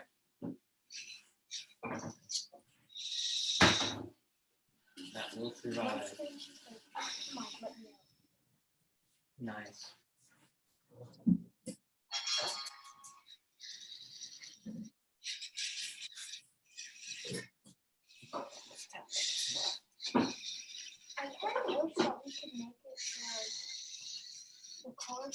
on the opposite side, like how it's like on the left side, it's on the right of the sensor. I think we can make that opposite. Now this reduce the amount of reverse. Not this reverse. I think this is where I messed up.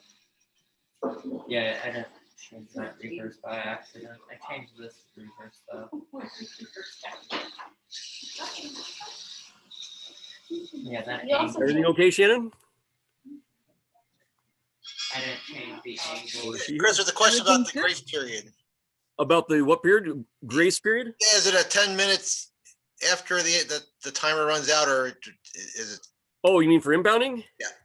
Well, unless we want to be here past 4 o'clock, especially since we have to do juniors and seniors separately, I'm more leaning towards not having much of a grace period. Yeah, so pretty much when it hits zero, When it hits zero, practice should stop. But for instance, I guess since we're doing junior first, we could let the seniors continue to practice Kind of dope. and just impound juniors if that works. Okay, go. Start resetting. But of course, the seniors also need to set up the senior tables. But I guess although the teams are running the same table twice, we'll have to Yeah, I think it's cleaner if we just have everyone stop. So Yeah, the problem with that is that only one senior team would have the ability to continue because the one okay, junior so team just is running everyone their will team. stop when it goes to zero. Yeah. Yeah, so basically, the work stops at zero. It's gonna be a few minutes just setting up the fields for the start of the run, but you're right. The team member shouldn't be working at the time. In general, the site host will have discretion whether or not there's any flex time. Like for instance, like occasionally, like especially if it's an in-person event where we had worlds and it was 10 tables and we weren't able to get them all set up right when the 30 minutes work time started. That's typically one reason why we've allowed more than 30 minutes or allowed some flex time. Well, hopefully today, everyone's going to get the same 30 minutes. Should be okay to strictly enforce it. We'll still get points for that. Other questions for the chief game judge, I guess, since you've got him back for hopefully just a few seconds. I don't think there were any others. Okay. Chris, did you make sure that you recorded all the questions or somehow identified? I made notes, yes. But actually, I'm curious what's happening with the recording, since I wonder if it's been recording this the whole time or if it recorded the breakout room. So I'm not sure what happens. I'm pretty sure, well, since you were recording, perhaps it was recording the breakout. I don't know, but we'll find out. We'll find out. Yep. In my experience, it stays in the main room, Okay. but we can see what happens. Well, I think I can maybe join the separate discussion room then with Michael for hopefully a few minutes. Yeah, let's meet. And I'll make sure I'm back hopefully in 3 minutes. Oh, yeah, we'll ping you if it's getting Ping close. me if I'm needed. Yeah. Yeah. Or you can join the room too, right? And grab my arm, I guess. Right. That was fine. Okay. Reset.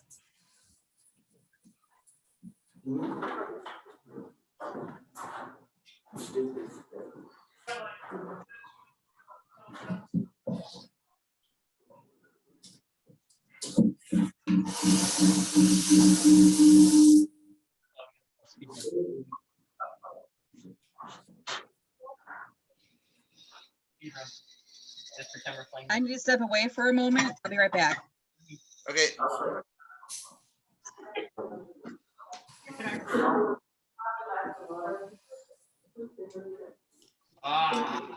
I feel like that one.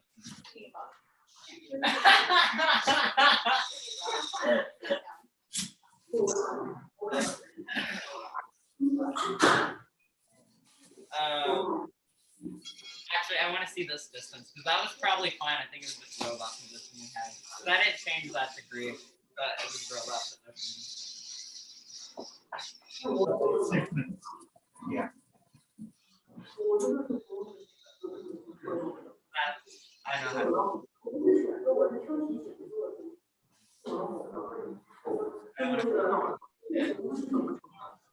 That's my big.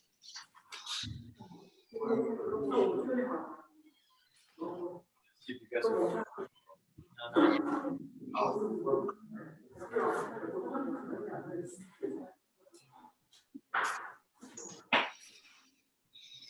Want some tea or what? Yes.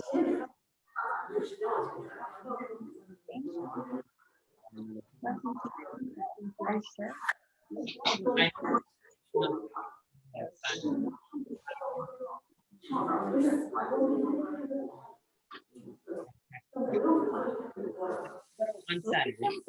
Now that's. I can.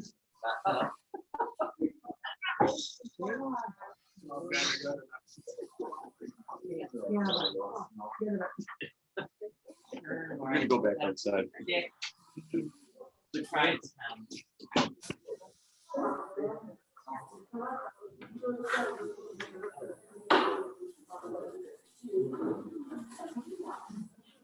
Yeah. Or the robot ends. Press the X.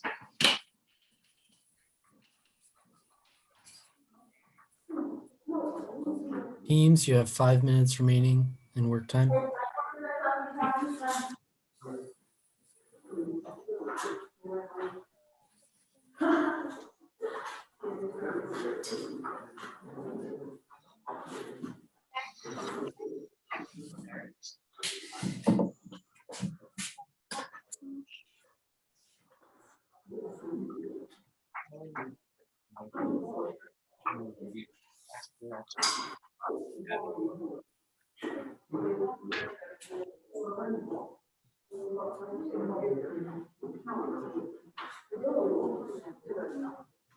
I think you're gonna like this.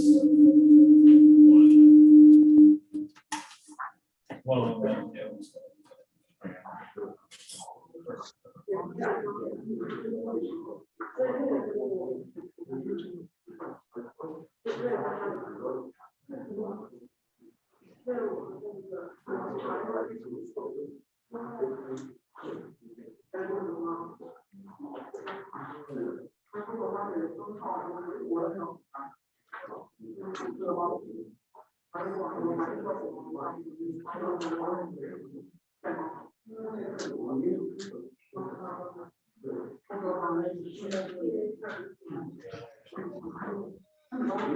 Maybe I have to go for it a little bit more.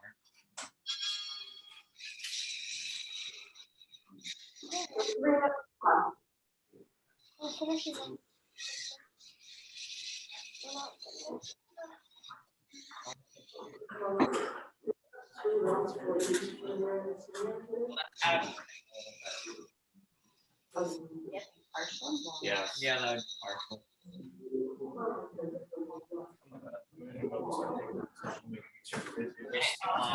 Yeah, I am more for it a little bit.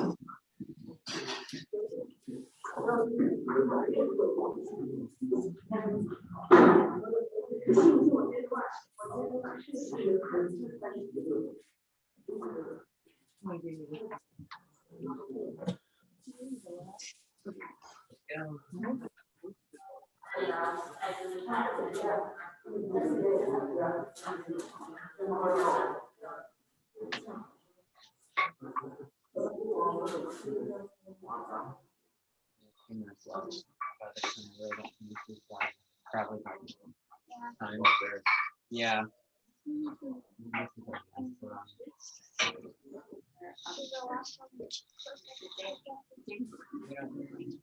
Right, we just need to worry about that. So lucky us, we're good. Teams, you have 2 minutes remaining in work time.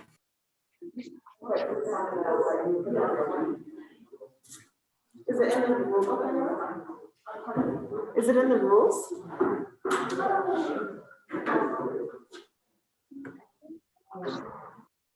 No. Wait, so there's 2 minutes, less than 2 minutes till impounding. Oh, yeah.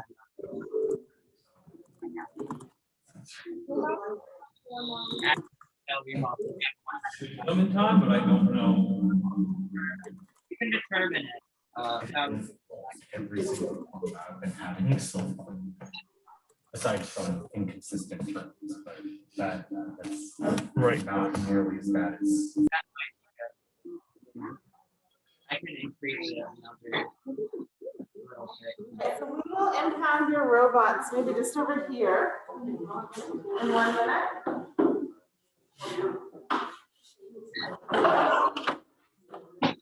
Yeah. Elmer, I'm gonna grab CJ and Chris too, so I'll be right back.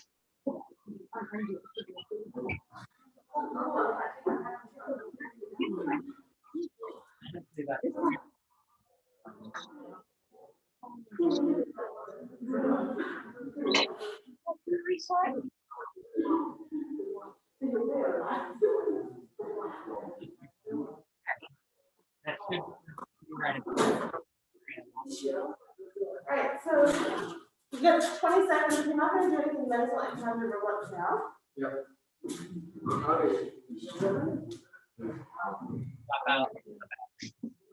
It's the average, girls. It's the average. Too.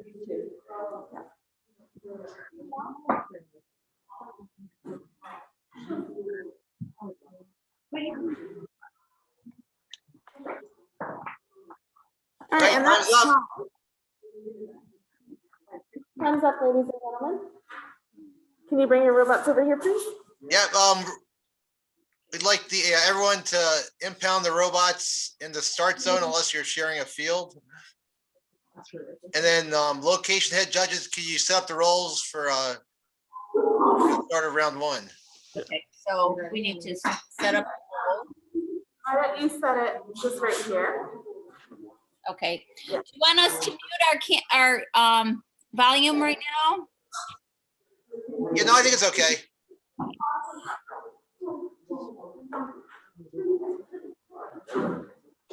It's probably while everyone's competing, it's probably better to have volume on. Otherwise, it's dead quiet. Okay. And I like to hear the robots, whizzing and stuff. Okay. Makes it a little more interesting, but. Can you give a suggestion to where the photographer should stand for best results? Oh, so we'd like the video to be basically at the same angle. So if they move around, it's probably better if they move around. You're like, well, actually, ideally, probably, I guess, behind so that they're not obstructing the view from the spectators. Oh, no. I'll go right behind you. Okay, yeah, we're going over the top, and that seems to be fine. Yep. Yeah.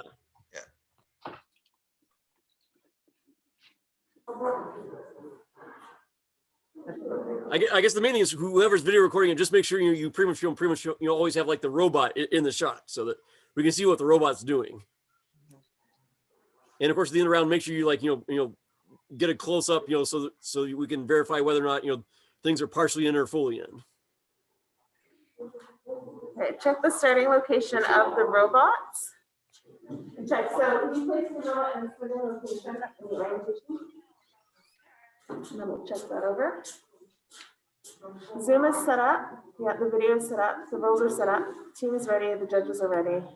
Sit on either side of this block here, and that's so you're both in the video. Not after this one. But I was thinking, do they both need to see the screen of the computer? Things are just going or no? While it's running, Well, they can't make any Oh, that's adjustments. true, it's done.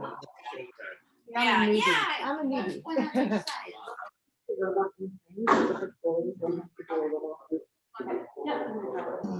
So when I back it up, it runs. Yeah.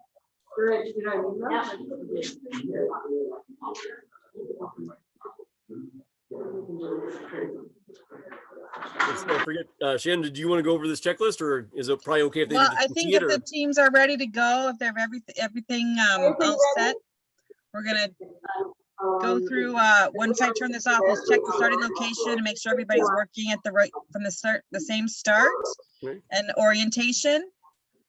Then we'll make sure that everybody's ready to go with their Zoom camera and their video camera. And then we'll kind of take a quick look and make sure all the roles are set up correctly for junior. And then Chris will ask you if the teams and the judges are ready. And then you can either give us a thumbs up or use the raised hand function. Mary Ellen has raised her hand. So basically, Pam, it's just you and Mary Ellen right now for this one. So right, because it's only junior, yeah. for junior, right? So I'm gonna turn this off, stop sharing. I'm gonna turn off my video to reduce the clutter on the screen. If you sit very still, please don't. Okay, so Mary Ellen and Pam, are you both set up and ready to go? Okay. And someone's by the robot ready to start it? Oh, Yes. no. Okay, looks like both teams are ready. Yeah. Okay, Timer, you ready? They're gonna go 3, 2, Thanks for 1. the okay, looks like everyone's ready. Okay. So I'm gonna ask you to, I'll count down from 3 after I ask you to start your cameras. So please make sure you start your cameras, and then on the count of 3, 3, 2, 1, go.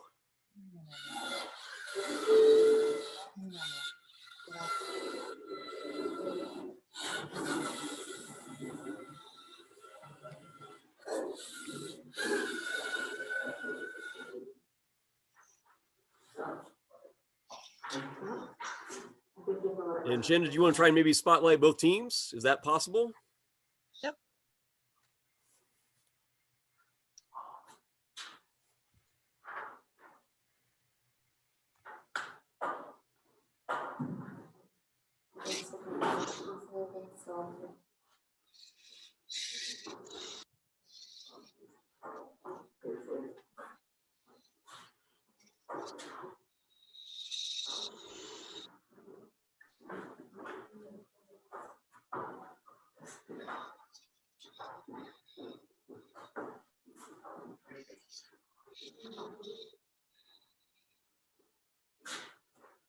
You have just less than 1 minute.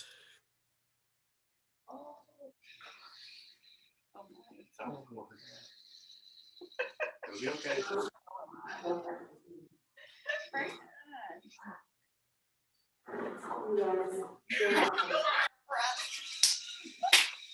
That's exciting. Lord. Holy moly. 30 seconds.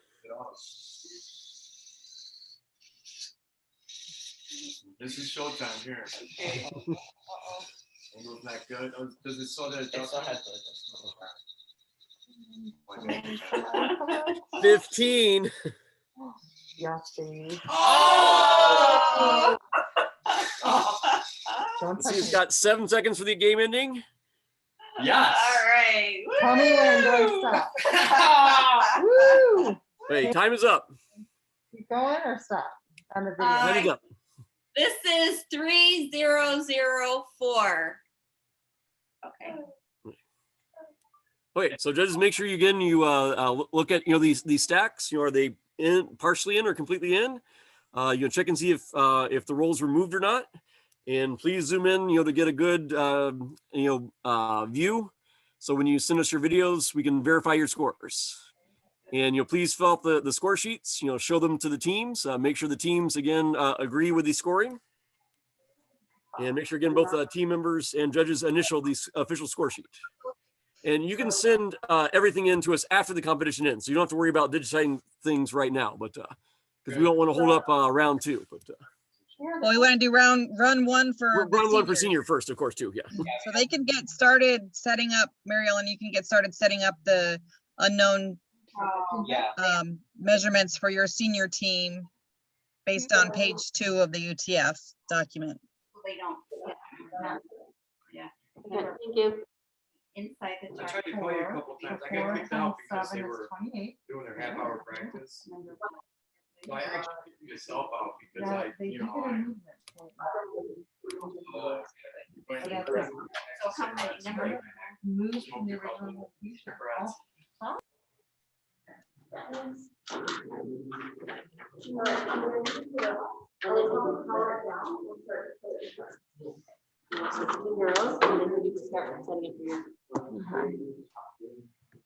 This page seniors. Do we want to take a 5-minute break, but since the teams are already kind of breaking because we're doing the second Yeah, I think we run? probably can. Yeah, because it's only going to be hopefully the senior teams have already taken their break. Right. And the junior teams can take their break now. Yeah. Yeah. So yeah, the junior teams can take a break. Hopefully the senior team is back and ready to Yeah. go from Adam's. Or if nothing else, right, the senior teams then will get a break after the 30 minutes, right? While the junior teams do round 2. So Yeah. yeah, hopefully the senior teams took a little bit of a break before now. Because yeah, we'd like to get senior round 1 started as soon as possible since we are behind schedule. Yep. Well, that's normal for Robofest, I guess. So. Can we ask a scoring point, a question? Sure, yes. Okay, so the part on the sheet that says number of rolls moved from the original location, Mhm. 5 altogether were moved. So that would be 5 times 1. Yes. Okay.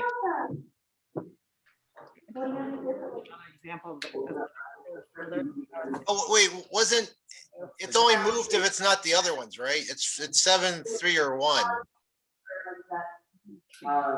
Oh, if it's not like so it's moved. Oh, okay, so yeah, okay, that's it. So they can get both stacking points and moving points, but not like moving and in points. Right. Okay. Right, Pam, so each roll should only get 1. Yeah. Well, okay. I'm afraid. Yeah, I think I did not make that clear during the training. So yes, it's 7, 3, or 1. Yeah, so it looks like you've got 4 that are completely in and 1 that's moved. Is that what you see, Chris? Yeah. How many were completely in? Or is it 4? We have 4, but we have 2 stacks, but they only get points for one of the stacks.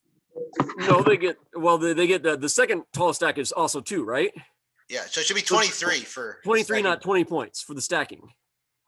Oh, so they get an extra 3 points for that. So they got the points there for that. Yes, so they do have 2 stacks. Right, Okay. the tallest, I mean, both the tallest and the second tallest are the same, right? We're allowing ties when it comes to tallest. Right. So the number of rolls, that's only the rolls that weren't counted in the stacking. Yeah, but Elmer is correct. I think I said the wrong thing during the training. So they can earn both stacking and the other type of points. Okay. But they can't get like double dip in the same category. Okay. So for instance, it's either partially moved or sorry, partially in, completely in, or moved. One of those, exactly one of those 3. Or unmoved, right? They could get 0, right? If it's unmoved. Right. Okay. So do we want to go over this now? So yes, thank you for that clarification, Elmer. I believe I did misspeak during the official training. Okay, yeah, we'll have to check the tape. I'm not sure. Well, at least I wasn't 100% positive during the official training, so I'll double check. Mary Ellen, is your team ready to get started for run 1? But you have 2 of them. Yeah. All right, like 2 more seconds. I'm just verifying the last measurement and then I'll be just. Okay. And then number of rolls completely inside. Actually, now that I think about it, I think in that sample, I think it was correct. I believe there were 3 move points because there were 2 that were moved onto a stack and 1 that was moved. Right. But the one that was completely in only got the completely in points, not the moved points. Correct. Yeah. So it was my confusion why I thought there might have been an error. So Yeah, I believe the I PowerPoint. think it was right. The example was correct. It was just a little hard to interpret. Yeah. Do you need our junior, like, do you want to flash with the juniors? Take a picture and Ideally, upload yes, it? we want you to show them, at least just hold up the screen to show us that you're finished. All right. Wait. Yeah, you'll be submitting that. Just send that a scan of that or a image of that at the end with the videos. Yeah, I'll put it in the Perfect. folder with the videos. Okay. Are you ready for run 1 with your seniors? Yes, Okay. we are. I just need to put the robot on the table. Okay. So girls, put your robot in the start zone. Put your robot in the impound area. And you guys can come down, girls behind, but still touch the table. And I assume the other team is ready, the other senior team? Or They've been waiting very patiently. Thank you. Yeah. Yeah, I'll see. I have that one too. I found it. Okay. I'm gonna get you to stand up. Yeah, I'll move here in just a second. Shannon, you got indication for the other team is ready too? Yeah. Hopefully they didn't fall asleep. All right, so you're there. Are you good? Like you're good to start? Okay, I'll put a hand up. Adam, is your team all ready to go?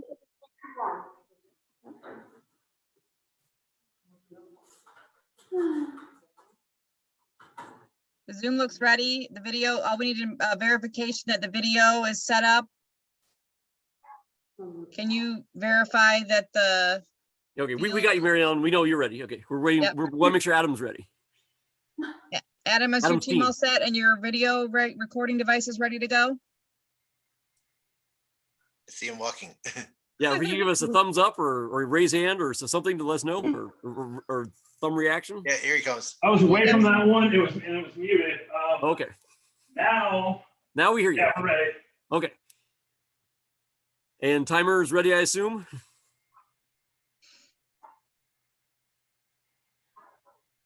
Or Daniel, make sure you're ready. Or last time you gave me a thumbs up, or There he goes. there he goes. All right.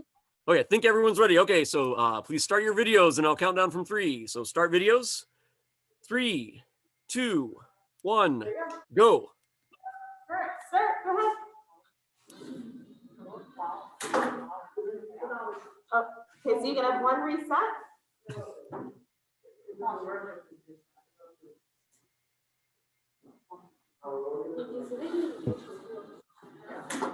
at that point, you need to leave your robot. You can't touch anymore. Thank you.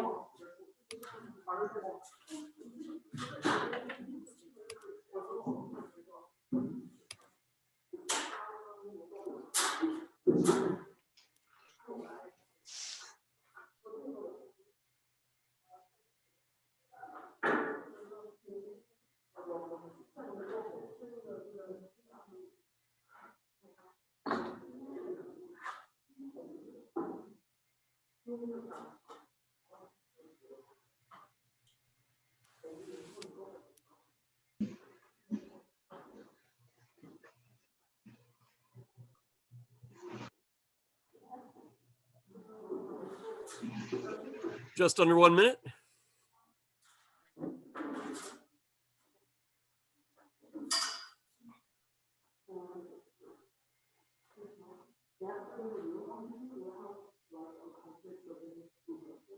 That's what we did here. You had a full 30 minutes.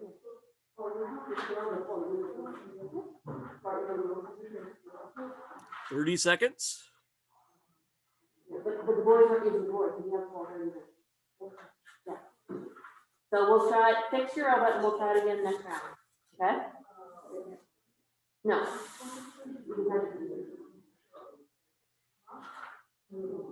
I assume with 12 seconds they're done. Yeah, it looks like they stopped the robot.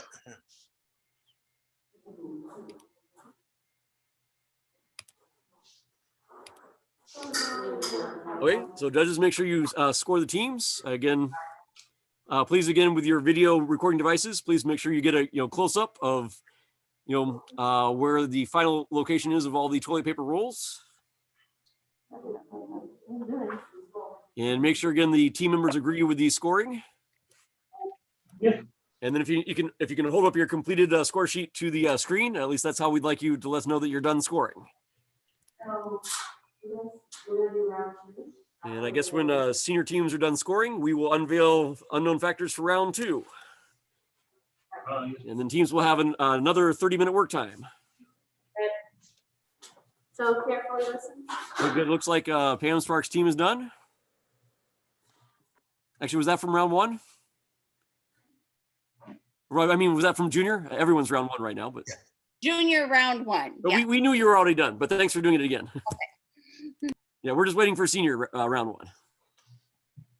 And I'm sure, okay, I think it's Barry Ellen, senior round 1. All right, we're scored and ready. You're done? Okay. Yep. Okay, verbal confirmation works. Okay, hopefully are all the teams available for unknown factors for round 2? Come over, Seth.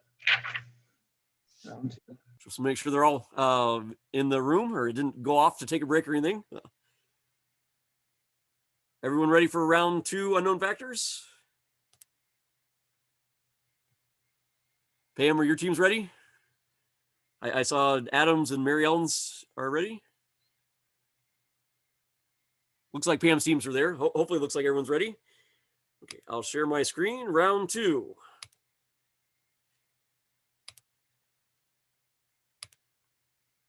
I'll start it again with junior.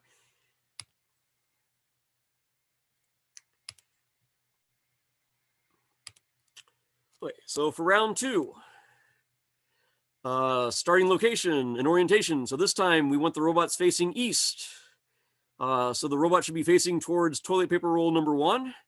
Make sure, of course, the robot is completely in the start zone when it starts. For juniors, Looks like toilet paper roll number 4 is going to be 25 centimeters away, so quite a bit closer to the edge. Roll number 5 is going to be 60 centimeters away, so that's going to be a little further from the edge. So a little bit more like is actually maybe as pictured for round 2. The game ending task, your robot this time needs to detect the south edge and stop with at least one sensor positioned over the south edge. So those are the unknown factors for junior for round 2. And let's see, Elmer, I guess or are you going to put them in the chat again or emailing them, or I forget the plan for round 2? Actually, it was all in one package. So right. Okay. So you should already have this. So again, junior judges, you can go ahead and set up round 2. You should have all this information. For seniors, again, this is primarily for the purpose of officially unveiling it, especially for our spectators, so they'll know what's going on. For seniors, round 2. I think that's just a typo. I think this is round 2. Sorry, I didn't catch that. Oh no! Wait, that's I get. Page 2. Sorry, I just. Hopefully it doesn't matter because we've already unveiled round 1. Doesn't matter. Okay. Yeah. I was just okay. Well, I think I didn't give away any confidential information. No. Fortunately, there's one more thing I could have clicked on that would have been less good. Okay. Okay. So for seniors, round 2. Remember your locations of toilet paper rolls 3, 4, and 5 are never unveiled. And for seniors, your starting location orientation, same as juniors, robot facing east. Again, should be completely inside the start zone facing toilet roll paper number 1. Seniors for round 2, you also have the same game ending task. Detect the south edge and stop there. And your robot must be stopped with at least one sensor over that south edge. And since the starting location, orientation, and game ending task are same for both juniors and seniors, I'll put junior round 2 back up there. Or fortunately, I think since the hopefully the judges are setting up basically everything like this, at least especially for the junior and senior teams who are sharing the table.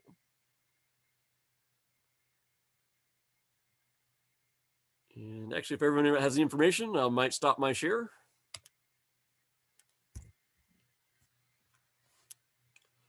So I guess judges, if you could give us a thumbs up when everything is set up, we'll then start the 30-minute timer. But ideally, again, all the teams will be practicing with the toilet paper rolls set up in their proper locations. Okay, so it looks like looks like Adams is all set up.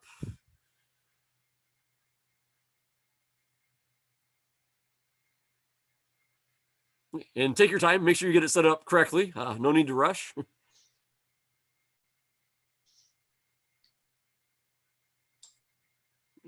And I guess Pam, also, if you could also let me know when you're done setting up.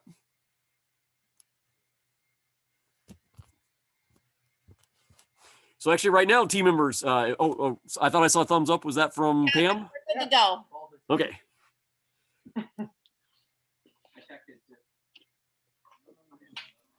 That's my car.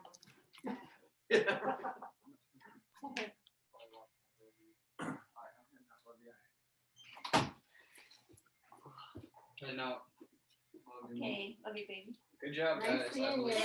Yeah, it did pretty good that first run. So I got Killing it. 65 or 60. 60. Really? 64. Okay, good. I think all of our teams, I think all the playing fields are set up for round 2. So Daniel, please start the timer. Okay, teams, you have 30 minutes to work on your robots for round 2. And then for round 2, again, we'll do, juniors first, then seniors, just like round 1. No, And I think I need to take a break, so I will be back in a moment. Go to the bathroom. Oh, right around the corner. Just keep going around the corner. Oh, let me grab a towel. I took a. There you go, right? I just kind of do that like this. So I'm not gonna leave you. I figured it was laundry. That's what I was doing before I came here, is laundry. Just do all the Should be robots. complaining. She didn't want to come and hang out and watch this. No? Why not? It's a little bit of a time commitment if you've Yeah. got a lot of house chores to do or something, you know? Yeah, she decided she'd rather clean house than watch a robot run. So, Yeah. all right. Well, you can show the video, you know? Yeah, Speed bump. sure can. Wait. Okay. Keep alive. I can make it run for a little bit This- more.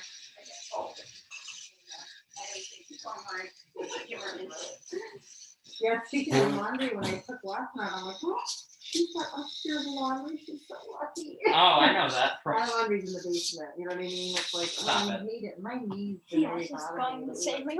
I'll be like, boys, carry the basket up for me, because it's, you know, that. Okay, extra- so we're doing, oh, this is practice. I'm like, oh, thank God. This is Oh, yeah, yeah, practice. this is just a. Sandra, where'd But you that's start? not- I mean, It this is such a starts beautiful there, home. put it, this on the edge. This has to be on the edge. It was On the originally edge. like one of those small there? 800 Oh, square foot. Okay, as long as it's on the edge, should be good. And so Think if the a house little kind of over on ended right here, and they tore down the whole thing, but they grandfathered in the dining room. Okay. Because you know that's the only room with the wet plaster, Oh, the yeah. original wet plaster.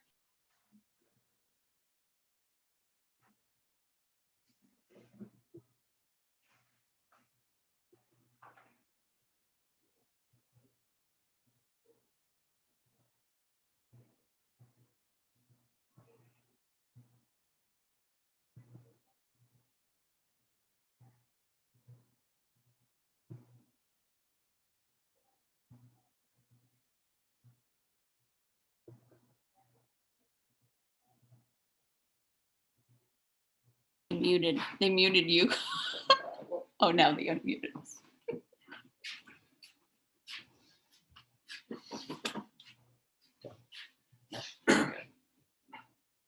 Yeah, I think that should be fine. Yeah, set them up. That's.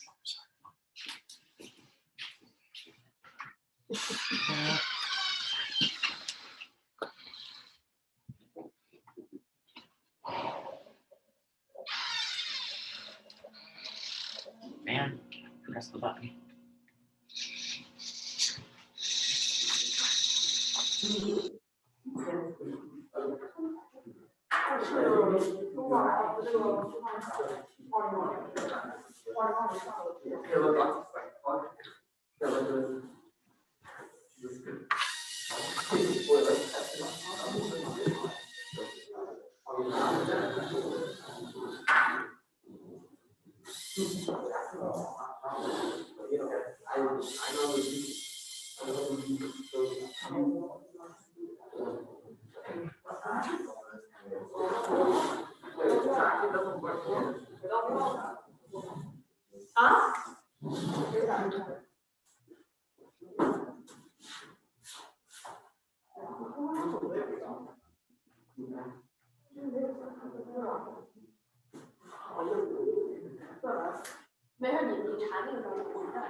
What you wanted, but, you know.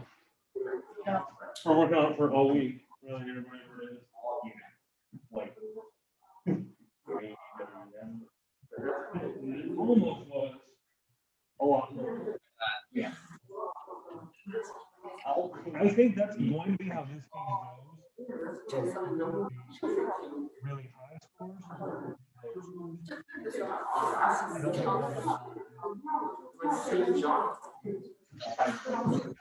Oh, we never.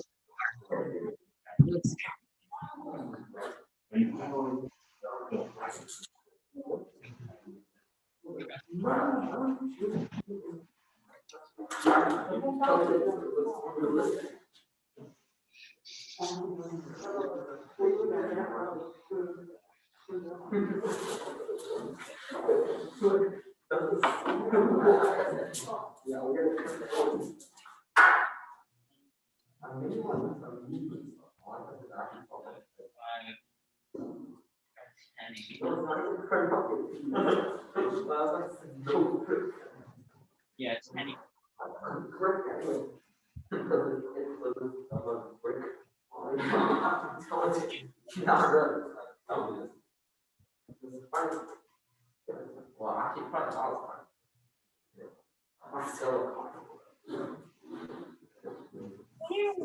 That one way back down. Arm.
Mary Ellen, did you have a question?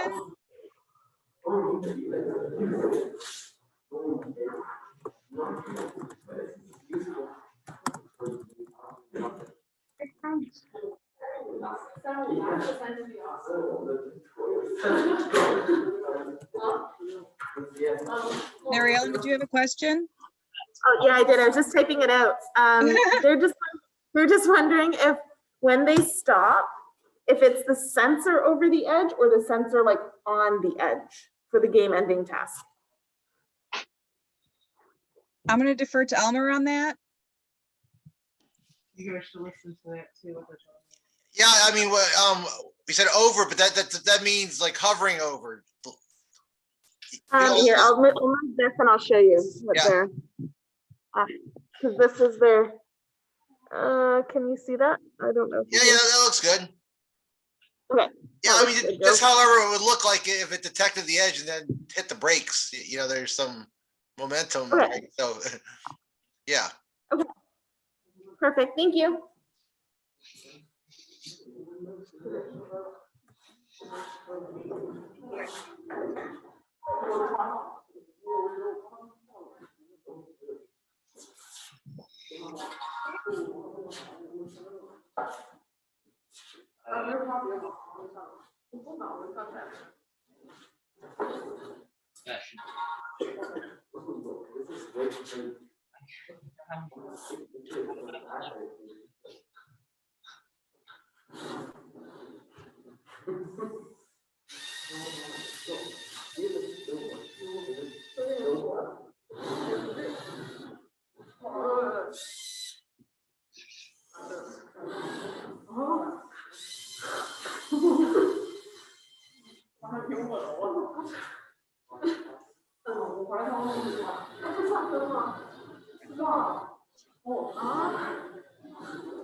Oh, you see a sideways stack. Yeah. Hang on. Beams, you have 20 minutes of work time remaining. Hey,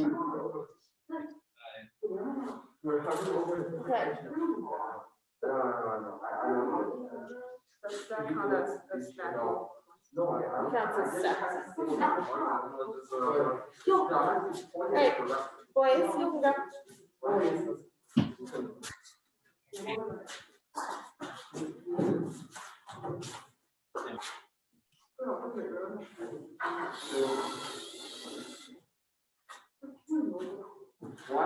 Because this is way too heavy. But not what it's so annoying. Why would you? Because it's and that's because like gear part. Then you have to drive it around like a motor part, so it's like not very good with the going heavy. Okay, whatever. You can you do that later? I should do one time. Just to make sure all of the actual thing works. Yeah, it was. Yeah. The location doesn't matter. I just oriented it correctly. Yeah. Just look at it. Okay, not perfect, but yeah, yeah, all the done. Dad did that one today. It was quite funny.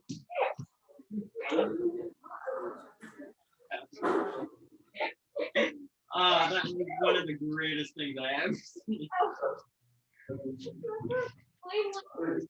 I said it to go.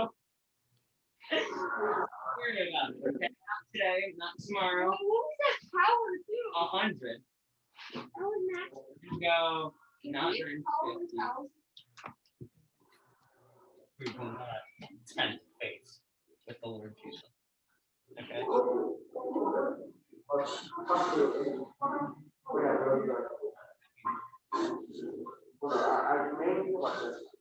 Okay, let's go. Right, now you're talking about it. Yes, yeah. Oh my God. All right, let's fix the foot. Go ahead, roll it. Test out fast and fast.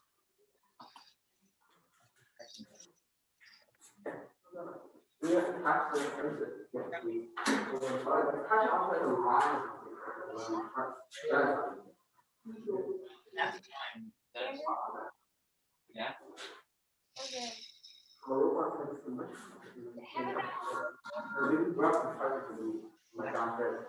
You need any cards? One.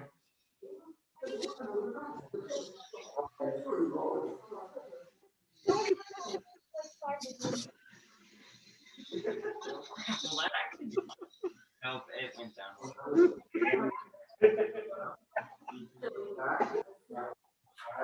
Oh my God, that's what I actually. Okay.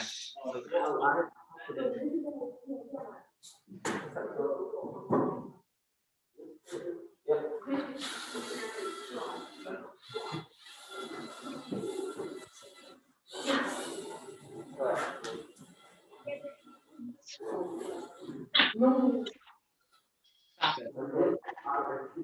I made it go forward left, but I didn't teach them to go back. Turn right 20. Let's try it.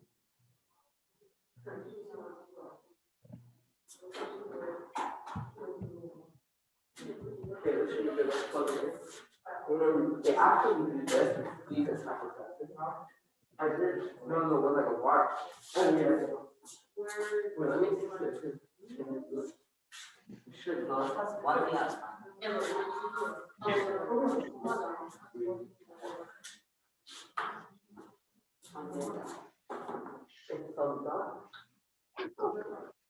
I'm working on it.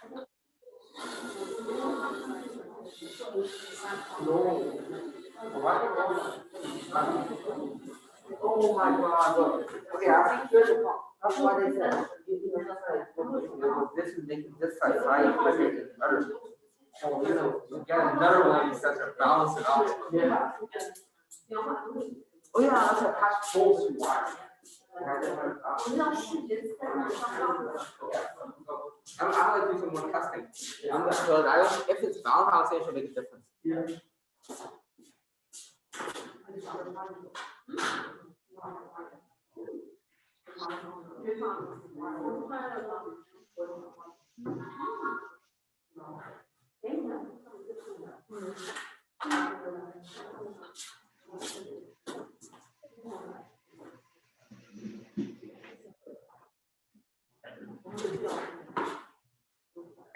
Stop it.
minutes.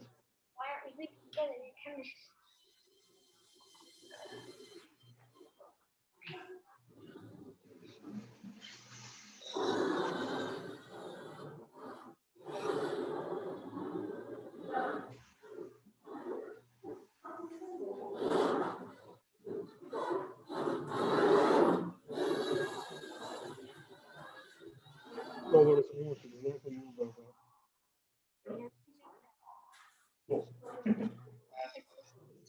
Like I found medicine.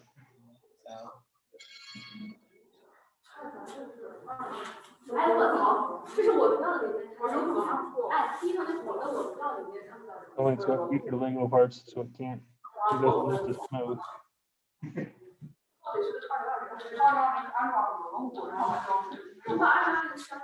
Yeah.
Why is it? Like your turn, right? Yeah, just turns like a Because okay, I kind of see. Okay. It's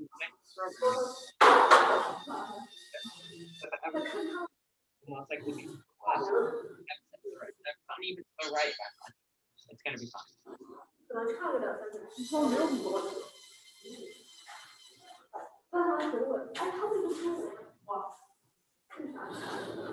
Teams, you have 10 minutes remaining in work time.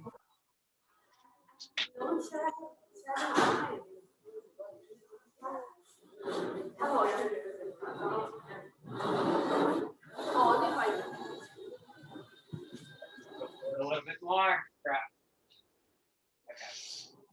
他这个是啥样的？哇，他那样的好牛逼！哦，我操！哎，朋友，多长时间？35秒。这么短？ I went off a guess.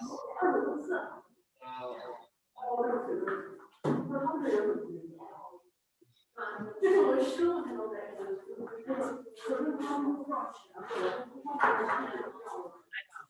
你干嘛呀？你手死了。Yeah.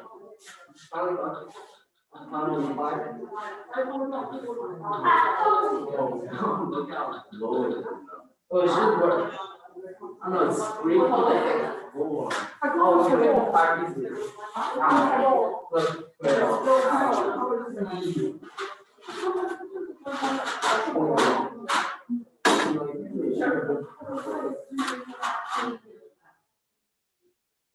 one literally rolled what? No. We didn't put it on. Wow.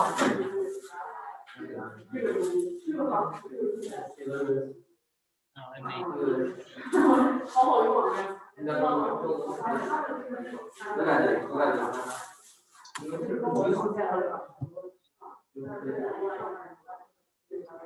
还有个这个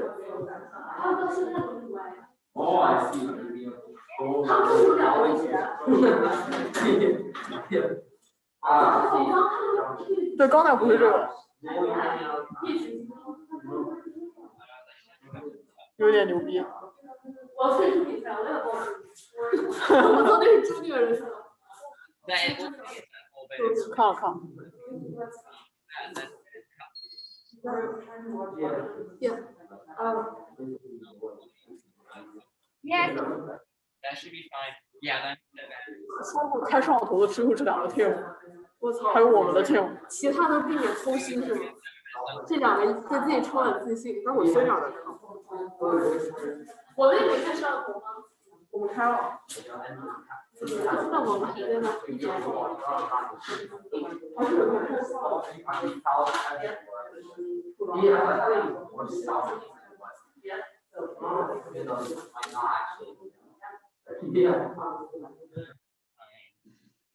I don't think we're gonna get that many points this time. Oh, why do you say?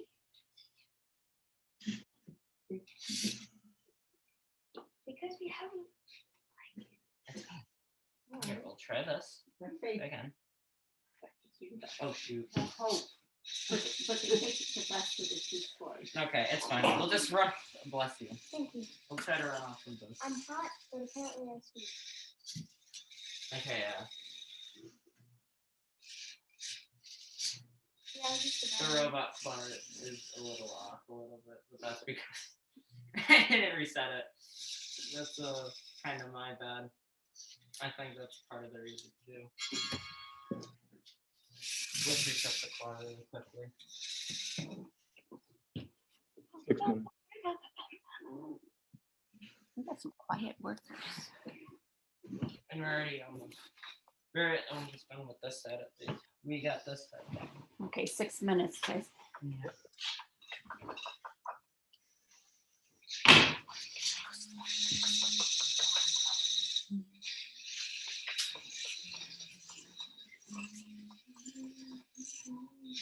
Why is that not going far enough forward now? Okay. One.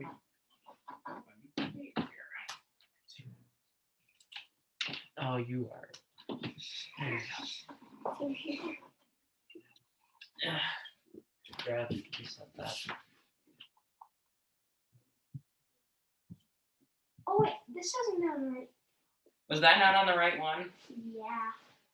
Matthew. Ain't happened.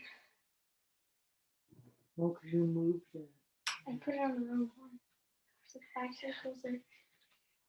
Oh, at least you figured That's it why out. my numbers are off. Oh, I shouldn't have even. That's fine. It's fine. It's fine. It's okay. It's all right. It's fine. This is fine. Teams, you have 5 minutes of work time remaining. This is fine. Okay, this is fine. I can increase that a little bit. 5. 1. Yeah, I think we took off this water movie. No, it's fine. Okay, so there. Turn this way. Go down this way. Direct That itself almost back worked. up. Turn. That's on the edge. It's not your suspicious. Don't be suspicious. Don't be suspicious. Don't be suspicious. Okay. You didn't feel the toilet paper roll. Yeah, it's fine. Let's see if this is fine.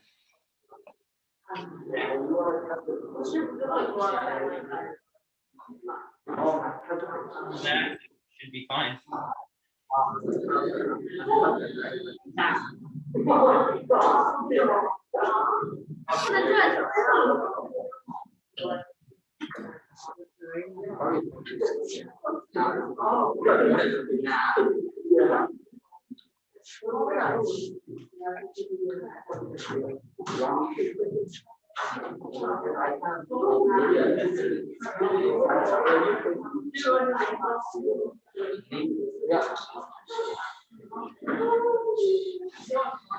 Yeah.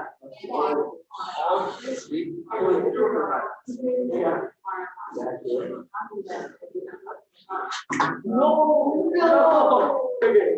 Let's make it go back in. Oh, that's so good. No, it's no random. Like our last time. Oh, we jumped.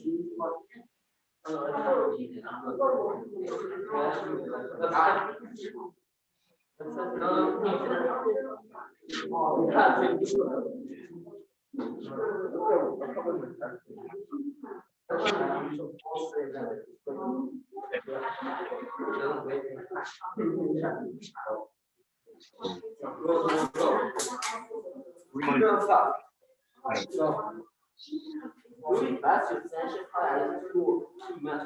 So we have also had time. Oh my God. Oh my God. And that's so funny. Yeah. The youth system, a little bit of market. Let's go. Yeah. Means you have 2 minutes of work time remaining.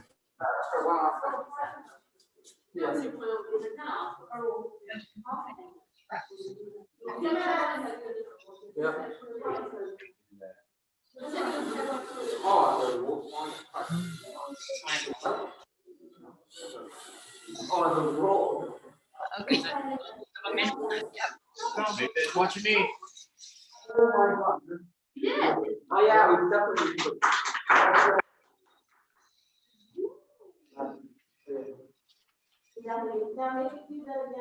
Oh,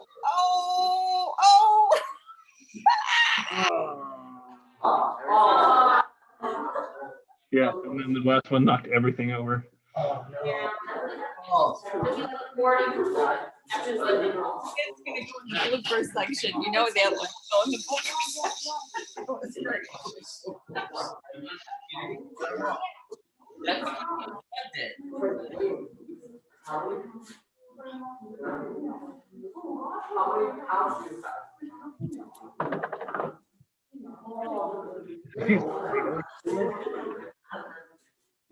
I don't know why.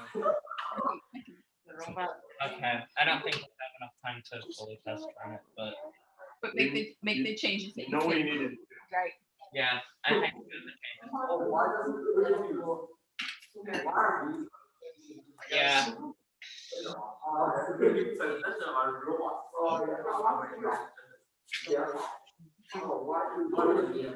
Okay, 30 seconds. 30 seconds, so we want to try one more time. 20. Then you impound.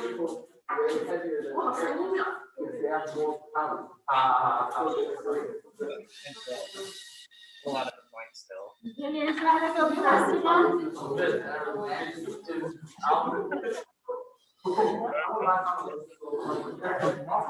Work time is over. again. Time is over. Please, can you bring yours over to impound? Impound.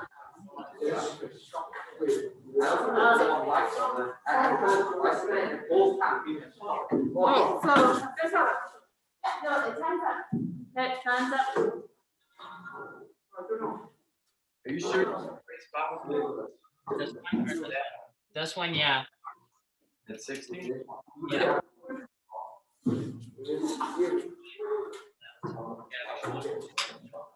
If junior teams would set up their tables, it looks like you're both doing that right now. Set it right up again. Yeah, I just need to pull up. Does that mean you're set up, Pam?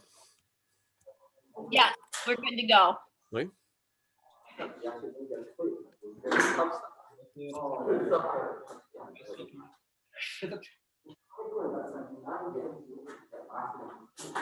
You got a car note. Oh. I increased it And at by. the end, I don't know. Do I do I something don't else? know. Right. Start. Go see. Seniors, your robot can go in the start position there. I'm just noticing. What about your ending task? Yeah. I mean, I could go this. But don't touch or the judge can touch the table because it's.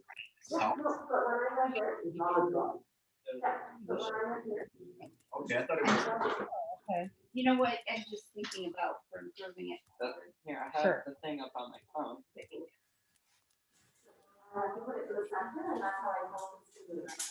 We know right where, There. like what Okay, it all looks right, like at the perfect. end, is that what you're thinking, like where we Right, end up? because that's where the scoring takes place. So Yeah. like on the angle like this. Yeah. Exactly. Uh-huh. That's why they use circling. Yeah. Alright, so you guys are good to start. You are in the starting position, the roles are set up. You're good to go, so I will put our hand up. You do have to wait for the countdown, yes. But. So average. Oh, like- Ariel. Only we had.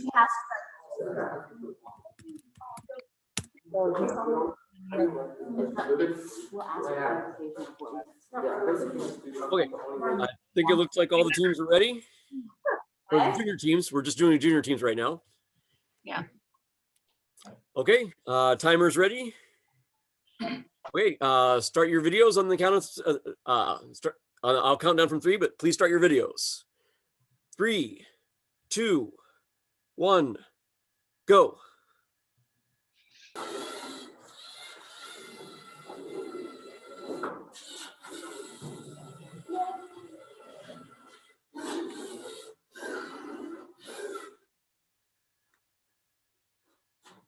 You're done? Yep. Okay. So we will stop the video there, and that's 140 left. And left is 140. So left. Seconds. I just stopped it. I'm not gonna record the We've got one completely inside. We didn't do anything else yet. Alright, so when she does that, then you guys can go over. So let me see.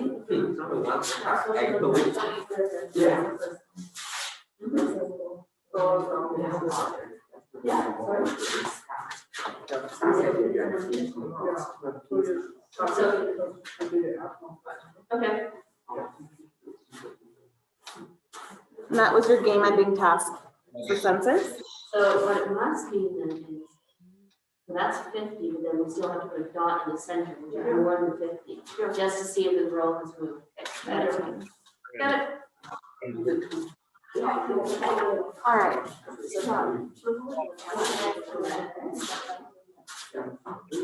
Come to close, we have to wait until the 36 time. seconds.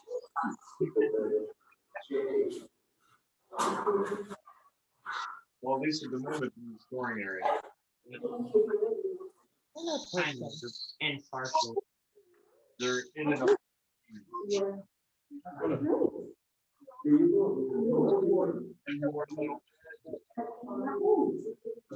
15 seconds. Oh, you didn't lose any points. Let's see, they got 4 seconds. No. Time, I think they got if the task. Okay, judges, make sure you score the junior team. And if you chose the completed score sheet when you're done, again, please remember for video purposes, please, you'll get a close up of the toilet paper rolls. See if the score is correct. Looks like, thank you, Marilyn. Looks like you're done scoring your junior team. Now set up your senior team for round 2. How many are partial? Okay. 2. Senior division, round 1. Okay. So. Is number 3 is.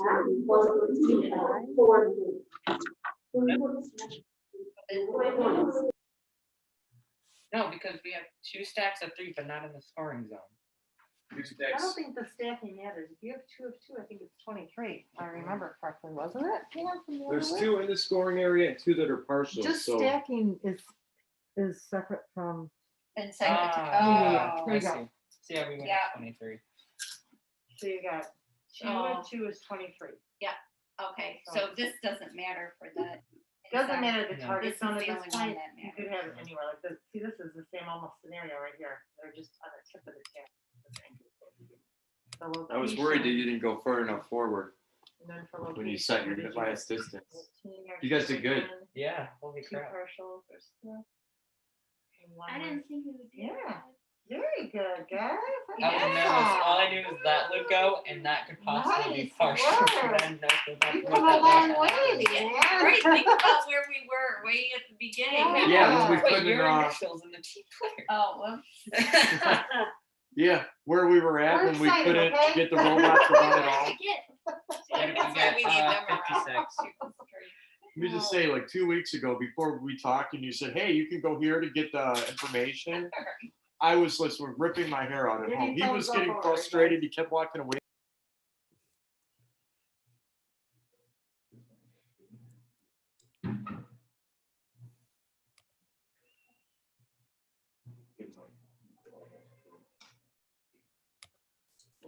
Right.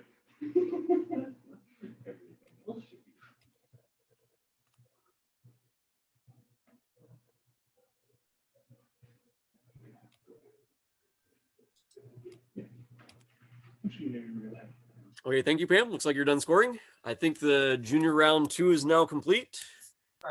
It's funny. You just need to wait for the senior team that's sharing the table to get set up for round 2 senior. Junior round 1 and 2, and then there's seniors 1 and 2, and then doing senior round 2. Right, so you guys are all done. You guys are in your junior round. Yep, junior is done. Yep. Wow, very proud of you. So what do you think to take it to more points? We need.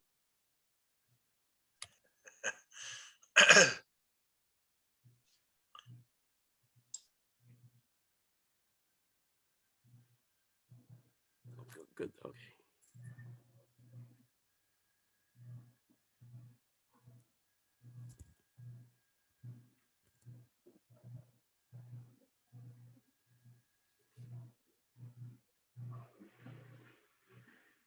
Okay. Looks good. At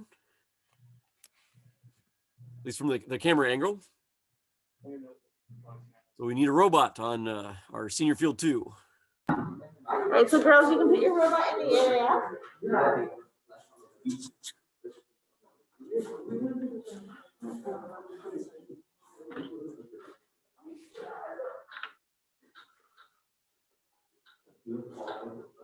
Wait. So you can't go yet, but you're ready to go? Robot's in the area, the table's set up. I'm gonna hit the raise hand, so I know we're good. And I think Adam, is your team ready to go too? We're good. Okay, thumbs up. Sounds good. Timer, you ready? Okay, I think everyone is ready. I'll count down from 3. Please start your videos. 3, 2, 1, go. So this is senior round 2, our final round.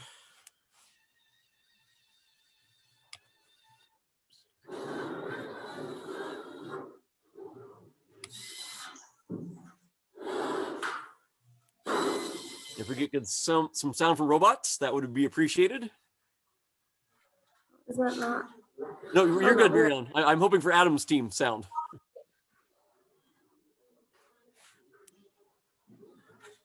Looks like we might have a reset for one team.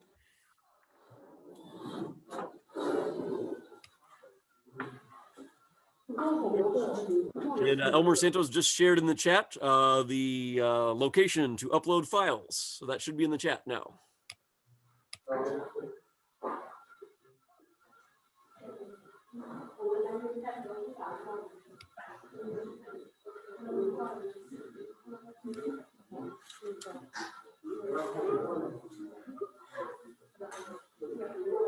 "53 seconds left.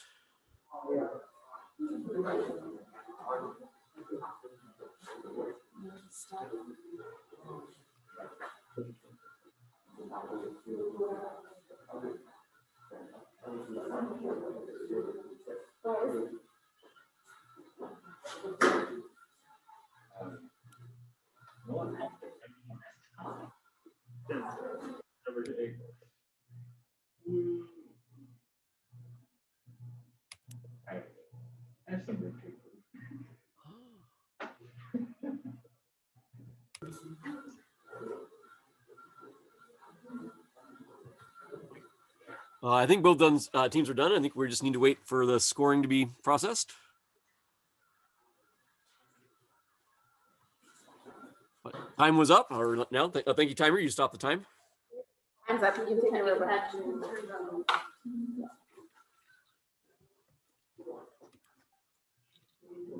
Right. I just have a question about the game ending task. Okay, sure. So we finished there. Yes. We're off. Yeah. Well, Sensors off. the sensor is not on the edge. So No, okay, the so, it sensor's says, part of it off. so the official wording is the robot must be stopped with a sensor positioned over the south edge. Okay. So if the sensor went too far, I'm afraid they should not get credit. Okay, no, that's fine. We just, it's. Does that make sense though? They could argue that the right sensor is over the edge. Yeah, it doesn't just have to be the sensor that found the edge. Just at least one sensor needs to be over the edge.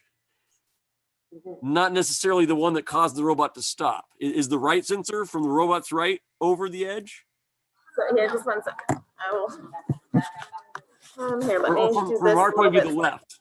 But So this black one over here yeah, is over the edge. so I think that's and okay. This one over here is over the edge. Yeah, it's okay because we don't specify. We did not say in the task that it had to be a color sensor.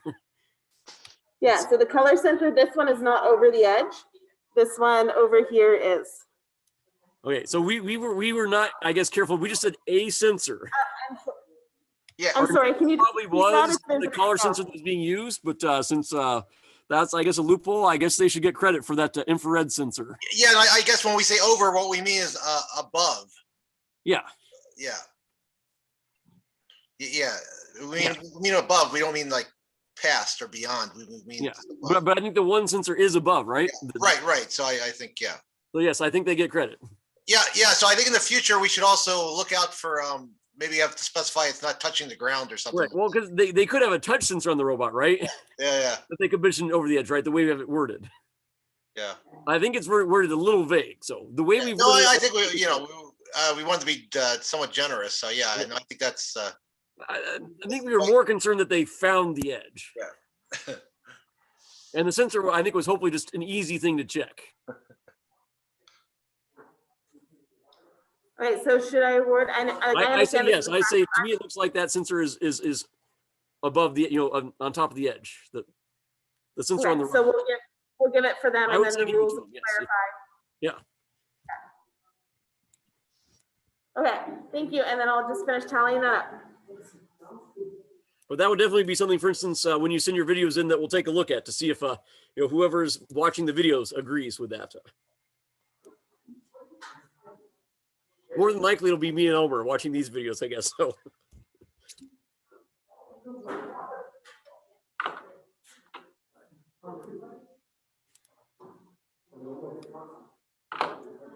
Okay, I'm gonna go get them. I'm gonna go get them to sign, and I'll come back and flash the card. Okay.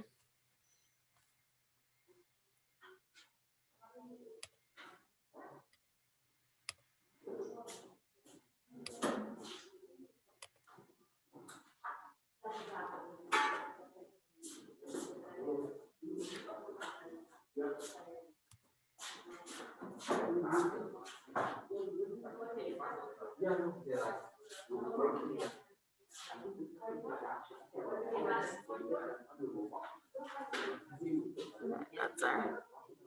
Oh wait, looks like you're good, Mary Ellen. Yeah, and then you need. I assume Adam's team was also done. I know. And then you need me to upload the pictures and the video to this particular folder. Yes. Yep. I mean, but you got an hour or so. You don't have to do it like right this second. Right. Perfect. Thank you so much. You're welcome. I think we just have a few last comments, I think, to make before we turn everybody loose, but.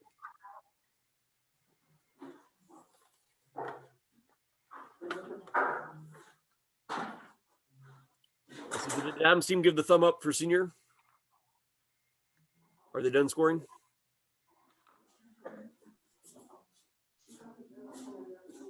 I believe they are done. Okay. You want to go with the last slide, Shannon? Okay.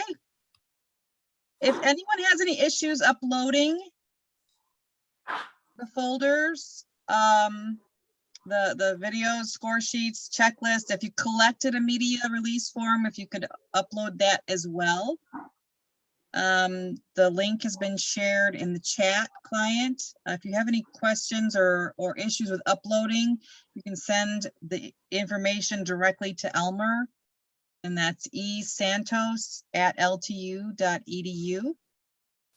We will post results officially. This is not an official event, but we will post a score sheet so you can see how that looks too on the event page, the warm-up page on the robofest.net website, probably by Tuesday at the earliest.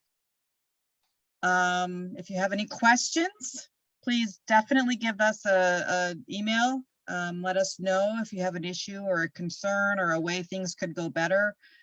We are always looking for ways to keep learning ourselves. So thank you so much, everyone, for participating today.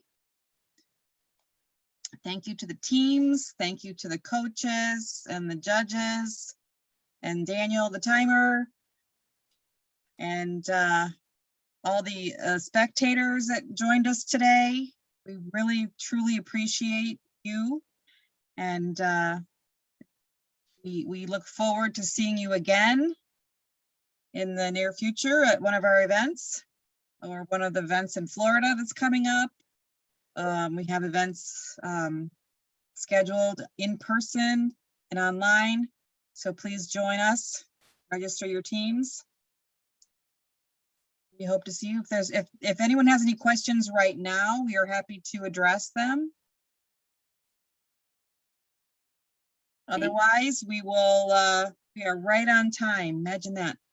Okay, thank you. Thank you Thank so you. much, everybody. Thank you, everyone. Thank you, everyone. Thank you, CJ. Thank you, everyone. Thank you, everyone. Hi, precious.